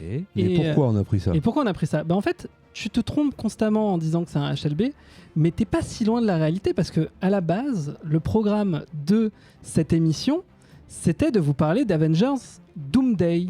Doomsday. Ben oui. C'est parce qu'il devait sortir le 29 avril, et il a été repoussé. Et nous, on était là en mode, oh là là, mais qu'est-ce qu'on va bien pouvoir parler sachant qu'on devait parler de Doomsday. Et c'est là qu'avec Mathieu, on s'est dit, mais attends, et si on parlait d'un comics sur Doctor Doom, comme ça en plus ça nous prépare un peu sur Avengers Doomsday. Je ne prononce aucun mot anglais correctement, c'est terrible. Et donc c'est là qu'on réalise qu'en fait je me suis pas trompé, que tout ça a été prévu depuis le début, mesdames et messieurs. Parce qu'il faut dire que les programmes de comics et podcasts, on les prévoit genre 1 an à l'avance à peu près. Oui, évidemment. Bien sûr. D'ailleurs, on savait qu'on allait parler de Speed Racer, tout ça depuis il y a 1 an, quoi. Avant même que j'arrive. Avant depuis même que 2024. Nate était né. C'est vrai qu'en plus, moi, qui sortais de mon bio-caisson, tout était prévu. N'importe quoi. Et donc voilà, donc on a prévu. Et on avait demandé sur Discord, c'est pour ça, rejoignez notre Discord, quel comics Doctor Doom était le meilleur, le plus culte à vos yeux. Vous aviez été plusieurs, dont notre Jean Voca national, à nous proposer Doctor Strange et le Docteur Fatalis de Stern et Mignola, qui est sorti en 1989.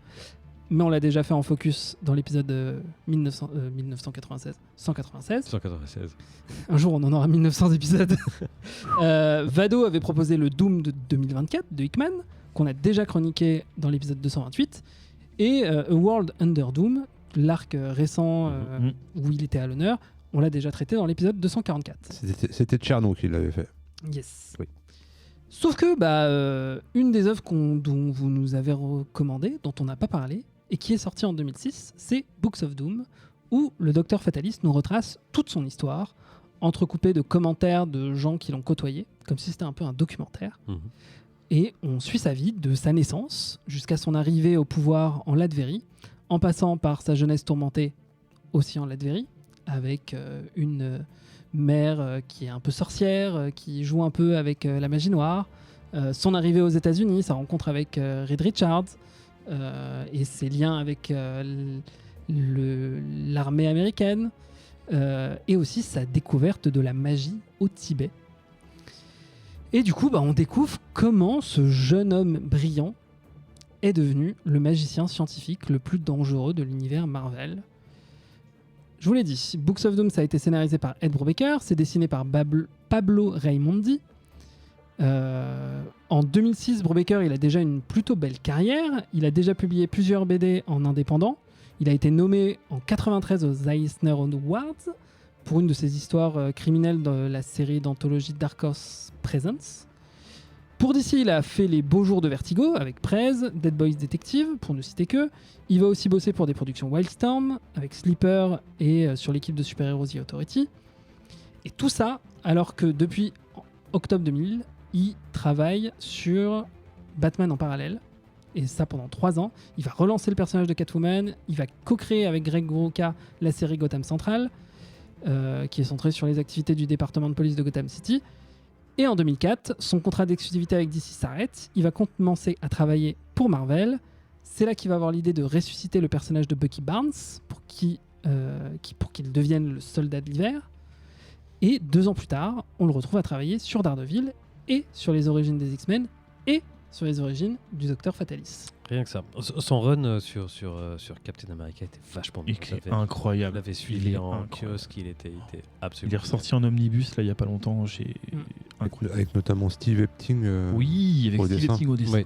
Effectivement. Ouais. Enfin, c'est pas tout ce qu'il a fait de bien, il a fait 1000 choses bien, Ah bah, mais Brubaker, dans ce que tu viens d'évoquer, moi j'ai. Juste, Brubaker, c'est pas lui qui a fait Prez, il me semble. C'est ce que j'ai Ah ouais vu, mais est-ce que je me trompe? Ok, non mais c'est un détail, c'est pas grave, on s'en fout. Après, Bigos. Nous c'est- voulons un épisode avec Gigoz. Après, c'est peut-être pas le Prez que. Le Prez où c'est une nana qui est la plus populaire sur Instagram, qui est élue présidente Ouais, des c'est un États-Unis. autre Prez. Ah d'accord, c'est autre chose, pardon. Voilà. Mais je savais Ok. même pas qu'il y avait un autre Prez. Mm. C'est le premier président des États-Unis adolescent. C'est un vieux truc. Je sais pas. Ok, Oula. non, bah, Monsieur Brubaker, Détail. qu'avez-vous fait? Et donc voilà. Et bah du coup, je vous ai dit à peu près tout ce qu'il y avait à dire sur Books of Doom. Vraiment, on suit la vie de Fatalis. Il y a un petit twist à la fin qui est plutôt sympathique. Moi, en tout cas, pour vous donner mon avis, moi j'ai, pour quelqu'un qui connaissait le personnage que de loin, vraiment, moi, dites-vous, ce que je connais du personnage, je savais ses origines. Du Gitan. peuple de voyage, Ouais. Gitane, Romanie. Mais je l'avais jamais vraiment vu ou lu en action parce que mon référentiel, c'est surtout les films, Aïe. les films live. Ah, Aïe. dommage. Les bons films, t'as oublié de dire. Non. Et Avec Julian en vrai- McMahon. en vrai, je sais plus comment s'appelle l'acteur, mais dans le premier film. Julian McMahon. Ouais, Ouais, voilà. Moi, je trouve qu'il c'est un super C'est un bon. très Ah bon. bah, moi j'adore cet acteur. Le J'adore problème, cet c'est pas acteur, l'acteur. il est très cool. Qui est mort il y a pas longtemps, on est d'accord? Non? C'est le mec de Nip Tuck? Ouais, Ouais. c'est ça. Il est mort il y a pas longtemps. Oui, je crois qu'il est mort il y a quelques Il me semble. mois. Ouais. Même Non, s'il il n'était est pas. mort Ouais, si, il est. Ah, désolé de vous l'apprendre comme ça. Ah, putain. On peut peut-être Ouais. faire une pause si vous voulez Mais non, encaisser la nouvelle. tu savais pas. Je crois. Ouais. Parce qu'il est jeune, quoi. Enfin, Ouais, Euh, effectivement. En tout cas, l'interprète de Cole dans Charmed, Voilà. même s'il n'était pas Romani, il faisait un plutôt bon Docteur Fatalis dans mon book. Mais du coup, en tout cas, c'était intéressant de vraiment voir les origines du personnage parce qu'on est clairement sur une réécriture de ce que j'ai lu un peu à droite et à gauche. Il y avait pas mal de principes qui avaient été mis en place pour le personnage, notamment sa mère qui faisait de la magie noire, qui est morte et qui du coup était un peu emprisonnée par le démon qui vivait en elle. C'était tout le côté l'arrivée aux États-Unis, le fait qu'il a appris la magie, etc. Ça, c'était des choses qui ont été racontées tout au long de son histoire dans différents comics. Là, l'idée, c'est un peu de faire un résumé en 6 issues de toute sa vie. C'est un peu le... Attention. c'est... Attention. C'est un peu Qu'est-ce qui se Un passe peu le Spider-Man live en fait de Doctor Doom. Alors pas du tout ce que j'allais Non dire. Ah, putain. J'allais vraiment dire, c'est la grande histoire de Picsou, mais Voilà. tu remplaces, c'est la jeunesse de Picsou, mais tu remplaces Picsou par Fatalis, mais Mais où cette pépite? et en vrai ça marche plutôt bien. Les dessins sont de qui tu l'as dit, mais j'ai pas Je compris, l'ai pardon. dit, c'est de Pablo Raimondi. Escobar, Pablo Raimondi. Raimondi, qui sont plutôt jolis. Je trouve qu'il a quand même un souci, c'est qu'il a un peu le syndrome du same face problème. Oui. Exactement. Oui. Tous les personnages masculins ont la même tête. Genre dans le numéro 2, quand tu rencontres Richard, il a exactement la même gueule à 2 sourcils près que Doom. Et même le commandant de l'armée, il ressemble à Doom. C'est assez chiant. On appelle ça une Tomb Raider pour ceux qui ont écouté l'épisode On précédent. tombe Raider. Mais sinon, après, voilà, ça reste très joli. Ça reste, à mon sens, en tout cas, je trouve que pour quelqu'un qui n'a lu rien de Doctor Doom, et c'est mon cas, je trouve que c'est une très bonne porte d'entrée pour vraiment rentrer dans le truc. D'accord. C'est vrai. J'ai quelques issues avec le 4e issue. Genre, Pardon. c'est peut-être celui qui est le plus comique malgré lui, parce que t'as Van Damme qui va affronter un Yeti, après il va rencontrer une secte de sorciers, et le premier truc qu'il construit quand il va combiner la magie et la technologie avec tous ces super sbires super forts, c'est une télé multi-écran qui affiche toutes les chaînes info du monde. Parce que du coup ça me fait bien, genre d'après Brubaker, genre l'événement qui a fait que Doom est devenu mégalomaniaque, c'est en regardant ces news. Je trouve ça vraiment hilarant. Mais voilà, à part ce 4e issue, je trouve que le reste est plutôt bien foutu. Et même si j'étais un peu déçu de pas trop voir la relation entre Reed Richards et Oui, c'est ce et qu'on Doom. s'attendrait à voir. c'est ce qu'on Oui, attend à voir, c'est oui. totalement mis de côté. Ouais, totalement. Et puis c'est un peu Oui. tiré par les cheveux. Enfin, C'est vrai. Oui, mais le dernier issue, comme en fait, ah oui, pardon, un truc que je vous ai pas bien expliqué, c'est que le narrateur, c'est Doom. Ok. C'est lui qui raconte, donc on voit à travers ses yeux des flashbacks de son enfance, de toute sa vie, etc. Parfois, on le voit, le Doom, dans le fond des cases qui contemple son passé, en fait. Il y a quelque chose de vraiment dramatique dans la manière dont il est placé dans les cases, etc. Comme si il s'incrustait dans ses souvenirs. Je trouve que ça marche super bien. Il y a aussi, voilà, et en fait c'est un narrateur biaisé, il nous raconte sa vision des choses, donc quand il nous raconte très peu à un moment même il dit Reed Richards voulait qu'on soit coloc, parce que je pense que dans certains comics ils étaient coloc, et Doom lui dit non, on n'a jamais été coloc, je sais pas d'où viennent ces histoires. Mais en fait tu sais pas s'il dit la vérité ou pas. Et à la fin, il y a deux, trois trucs qui nous fait dire que clairement ce discours était biaisé. Et il y a aussi tout au long du récit ces petits commentaires de gens qui l'ont connu, qui l'ont côtoyé, des gens de sa famille, d'anciens adeptes, qui parfois donnent un message un peu différent de la réalité. Et du coup, je trouve que ça fonctionne très bien comme ça. Et juste comment ils sont amenés, ces gens qui donnent ce point de vue différent c'est juste une case. C'est juste une case. C'est vraiment genre comme si on était dans un documentaire. Donc, oui, c'est ça. C'était ma question. Vraiment Ça fait très documentaire, c'est ça. Non seulement ça fait très documentaire, mais tu as vraiment juste une case où tu vois leur visage qui parle. Et il y a même un petit sort de filtre. Et puis il y a le nom du gars en dessous et tout. Aussi. Tu vois, il y a un bandeau avec le nom du mec en dessous. En fait, l'histoire, c'est un documentaire sur lui.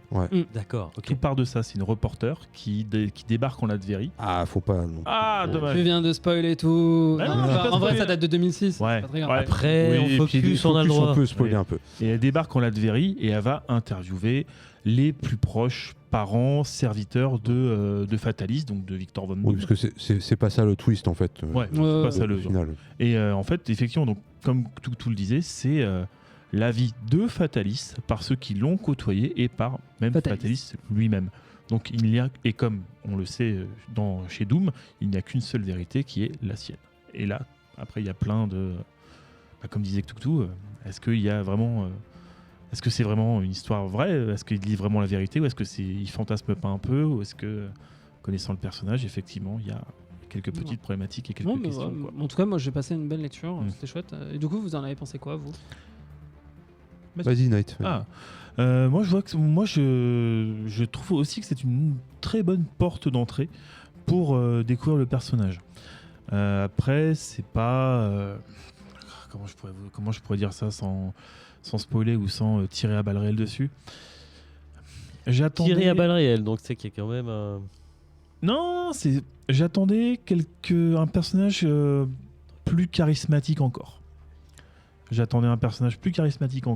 Mais voyant que c'est une interview, non pas de lui, mais vraiment de gens qui le côtoient, ça ne me surprend pas en fait de voir, de voir ce genre de petites problématiques qui servent le récit. Et effectivement, après, j'ai pas grand chose à dire parce que Toutou a dit tout ce qu'il y avait à dire dessus. Désolé, j'ai fait un tunnel. Non, il n'y a aucun problème avec ça.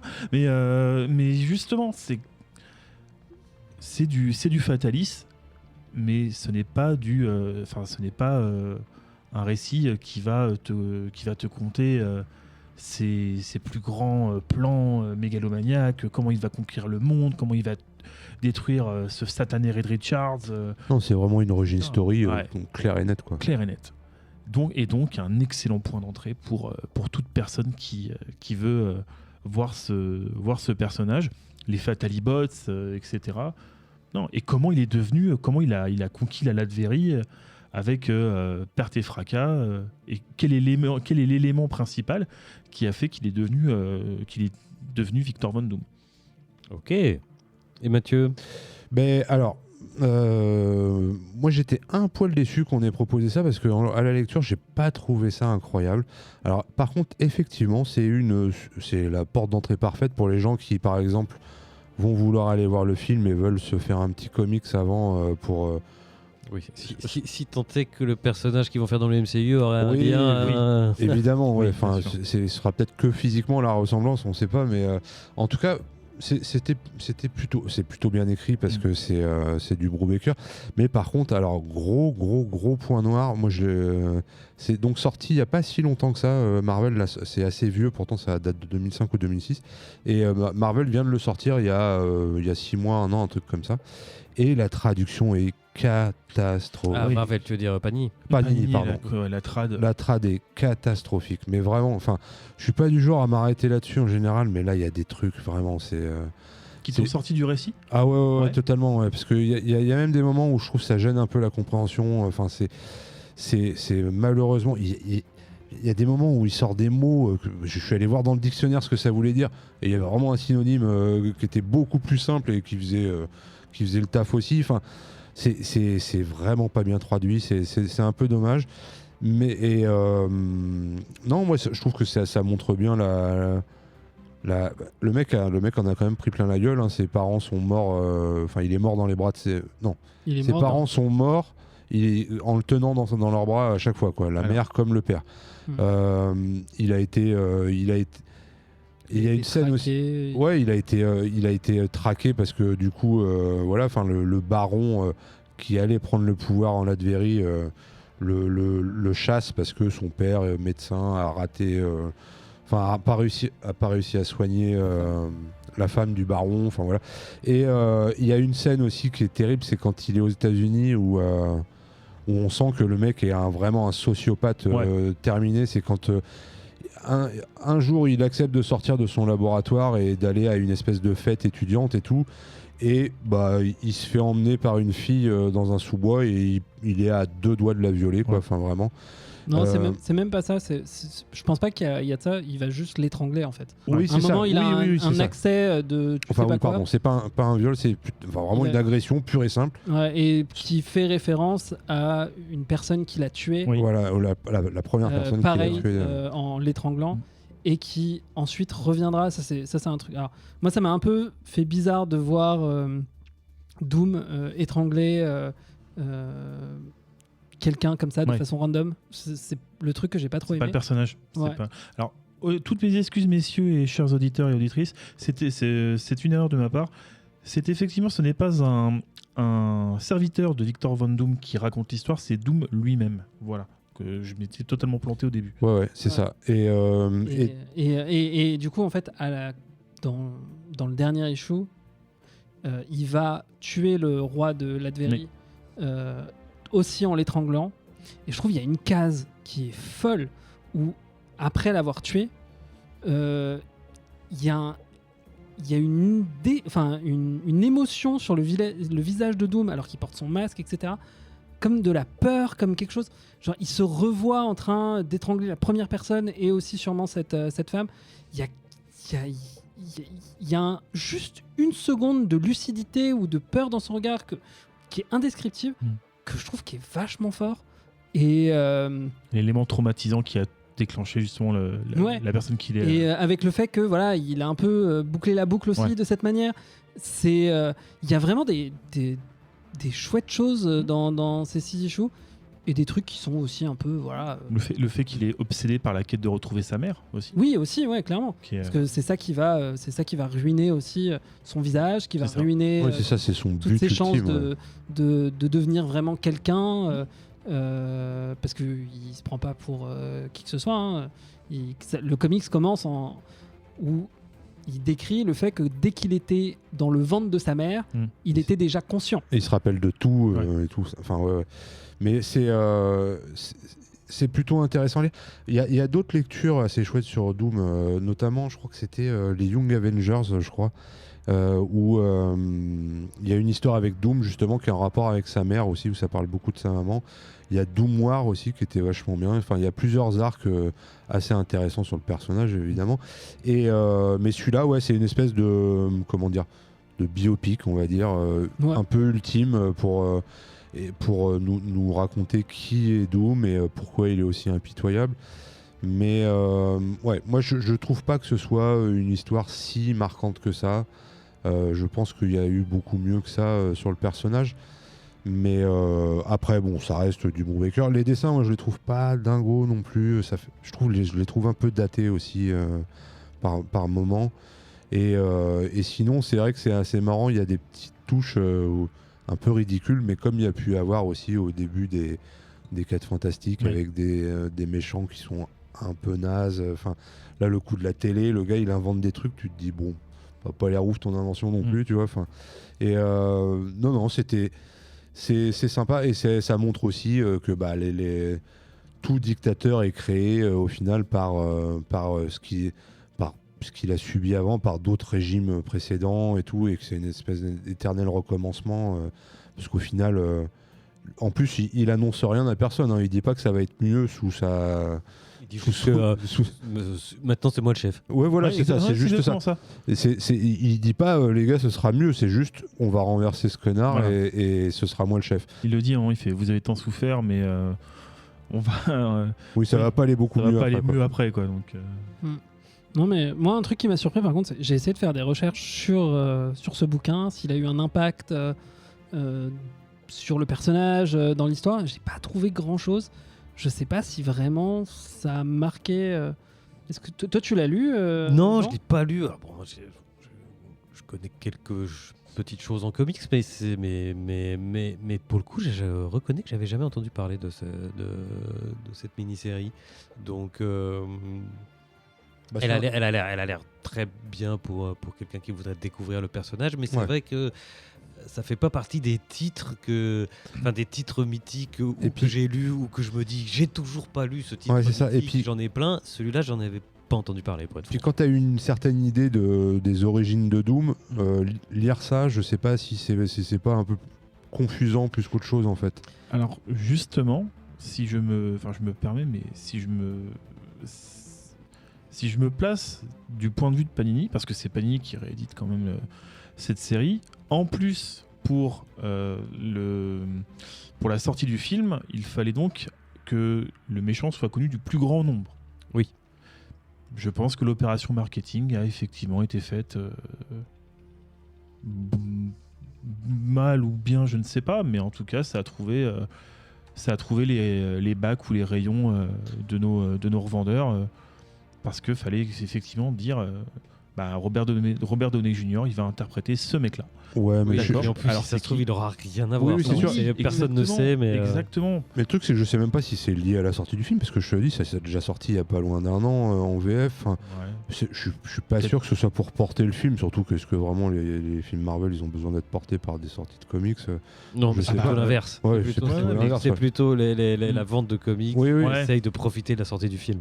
Mais ouais, je sais pas. C'est plutôt cool à lire. Hein. Enfin, si vous avez envie de découvrir le personnage et de connaître un peu son histoire, c'est vraiment une très bonne porte d'entrée, mais pas plus que ça pour moi. Ouais, après voilà, c'est en 6 issues, ça se lit assez vite. Oui. Ouais. Et voilà, je pense que voilà, ça fait son rôle de porte d'entrée. Exactement. Moi, en tout cas, ça m'a donné envie de lire plus de Doom. Et c'est parfait. et c'est l'objectif. Hein. Par Ouais, c'est contre, parfait. la traduction, j'en démords pas, c'est quand même une cata. Faudra que tu me montes quelle page. Bah, je sais plus, j'avais envoyé sur le Discord un truc, mais c'est vraiment abusé, quoi. Enfin, je sais plus, c'est in ear, je crois. Enfin, ça devait être ça en anglais, et il le traduit par dans, là-dedans. Enfin, je sais plus. Enfin, c'était vraiment terrible. Dans la maison sous terre. Ouais. C'est assez étonnant de traduire des trucs comme ça. Enfin bon, Bon, ça peut arriver. ça peut arriver. On va s'arrêter là sur ce focus. C'était donc le livre Book of Doom de Brubaker et Raimondi. Un ouvrage qui remplit donc, selon nos chroniqueurs, parfaitement son rôle de porte d'entrée pour le personnage de Doom. Si vous ne connaissez pas, c'est une bonne porte d'entrée. Et si ça peut surtout vous donner envie de lire d'autres choses, si vous voulez lire du vraiment marquant, alors je ne saurais que trop vous reconseiller encore et encore le Doctor Strange et Doctor Fatalis de 1989 de Stern et Mignola, où là pour le coup on parle de quelque chose qui parle aussi de Doom et de ses origines, mais surtout qui est une véritable masterpiece, comme on dit dans la langue de Shakespeare. Banger. Un vrai Ah, banger, comme c'est on du dit dans poulet, la langue. quoi. J'ai retrouvé un petit exemple de trad vite fait. Que se passe-t-il ici dedans, soldat? Donc c'est ça, en fait, ça devait être écrit What's Happen in Here et c'est traduit par ici dedans, quoi. Donc, enfin, je sais pas. Moi, je suis pas traducteur, hein, je Quoi, suis la pas baisse, très ouais, fort je en sais anglais. Ouais, c'est ça, ça fait un peu. Je suis pas très fort en anglais, mais là, quand même, non, Ouais, il y a quoi. des Enfin, trucs. Bon, bah écoute. Bon. Non, en tout cas, tu m'as donné envie de lire ça. Je pense que j'essayerai même de le lire avant de relancer One Piece. Je te le conseille vraiment. C'est une merveille absolue. Je sais pas dans quelle édition on le trouve en ce moment, le Doctor Strange et Doctor Ouais, Fatalis. je le Mais bon, trouverai. tu trouveras. Merci messieurs, cette émission touche à sa fin. Et oui, bah, attendez, il y a bouton normalement. hein. Bah oui, non, mais c'était le signal. Hein. Ouais. Après, si tu dis c'est le bouton, j'ai raté l'effet de mon signal subliminal. Ah là là, bon. Écoutez, ça a démarré bizarrement, hein, mais on s'en est sorti Mais oui. jusqu'au bout. Vous étiez. Alors voilà, vous êtes content que l'émission se termine? Moi, non, pas spécialement. J'ai encore un peu de temps. J'aurais bien discuté encore de 2-3 trucs, effectivement. Ouais. Mais on va faire ça. Tu sais quoi? On va faire ça hors antenne. Il y a des Allez. bières, il y a des bières au frais. Avec Allez. une petite, Une petite bière Avec une 2, Voilà. 3. XT n'est pas là. J'ai mal à la tête rien que d'y repenser. Avant de nous quitter, on va refaire un petit tour rapide pour savoir où on peut vous retrouver les uns les autres. Mathieu. Moi, on peut me retrouver chez moi en ce moment parce qu'on n'a pas fini l'enregistrement. T'as vu? T'aimes toujours la blague ou pas? Et c'est Coucou. vachement grand. Non, voilà. Et Oh, puis sinon, oh. sur Blue Sky et Blue Sky et l'endroit le Discord, l'endroit où on parle tous ensemble. Toutou. Sous quel nom? Parce que sur le Discord. El Ramouche, pardon. El Ramouche, ouais, parce que j'ai feinté un peu. Toutou. Oui, sur Discord, vous pouvez me trouver aussi. Sur Blue Sky, beaucoup. Je continue de parler de One Piece, de Pocopia, des séries que je regarde. Puis voilà, quoi. Très bien. Nate. Moi, j'ai un Insta vide qui s'appelle Nate Reader, mais je tiens fortement à relancer le Bouya Comics Club et je me donne cette mission de le faire. Ah, c'est bon. Un jour, on va te filer c'est les beau. accès. Ouais. Alors, oh là là, oui. La En vrai, tu les consécration. Je as, vais hein. devenir le Victor Von Doom de Facebook. Oui. Alors il y en a déjà un, Victor Von Doom de Facebook, qui s'appelle Mark Zuckerberg. Il est à moitié robot. Il n'est pas encore défiguré. Non, mais il s'appelle pas Victor Von Doom. Il s'appelle Mark Victor Von Zuckerberg. Zuckerdoom. Ah. Ouh là là, Ça devient attention, on va compliqué, déraper là. Ouais. Oh là là, et on n'a pas encore bu de la bière. Hein. Et ben voilà, de mon côté, vous pouvez me retrouver sur Instagram, Jean Foucault. Et sur le Discord, je passe une tête de temps en temps. Quand on me on hâte, t'invoque. Oui. quand on me hâte pour poser une question spécifique sur Spider-Man, je réponds. Voilà. La seule Voilà. chose que tu peux pas faire, c'est poster des photos. Oui, je sais apparemment. pas, je suis bugué. L'autre fois, je voulais partager mes dernières acquisitions et j'ai impossible. Mais ça, c'est peut-être parce que je suis une vieille personne. Bref, il est Le temps. support de Discord nous écoute. Aidez-nous. Aider Jean V Et des gens- à poster des photos sur son. Oui, ils ont répondu. Bref, merci beaucoup. C'était un Merci à vous. plaisir, Merci à chers toi. auditeurs, chères auditrices. À la prochaine. On se réjouit. Et puis à bientôt. Bisous. Bisous. Bye bye bye. Fin de transmission.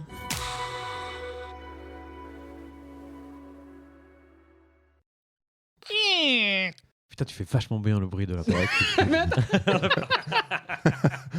Qu'est-ce que je peux hein. J'ai pas résisté, pardon. C'est pas grave, Oh, on, a- merde. on aura des cuts. Je mettrai peut-être des Ah, parce que blagues à ça la fin. tourne depuis tout à l'heure. Ouais, bah, Oui, justement mais- comme ça, au pire, je Bruit prendrai de les porte. meilleurs bouts. Ouais.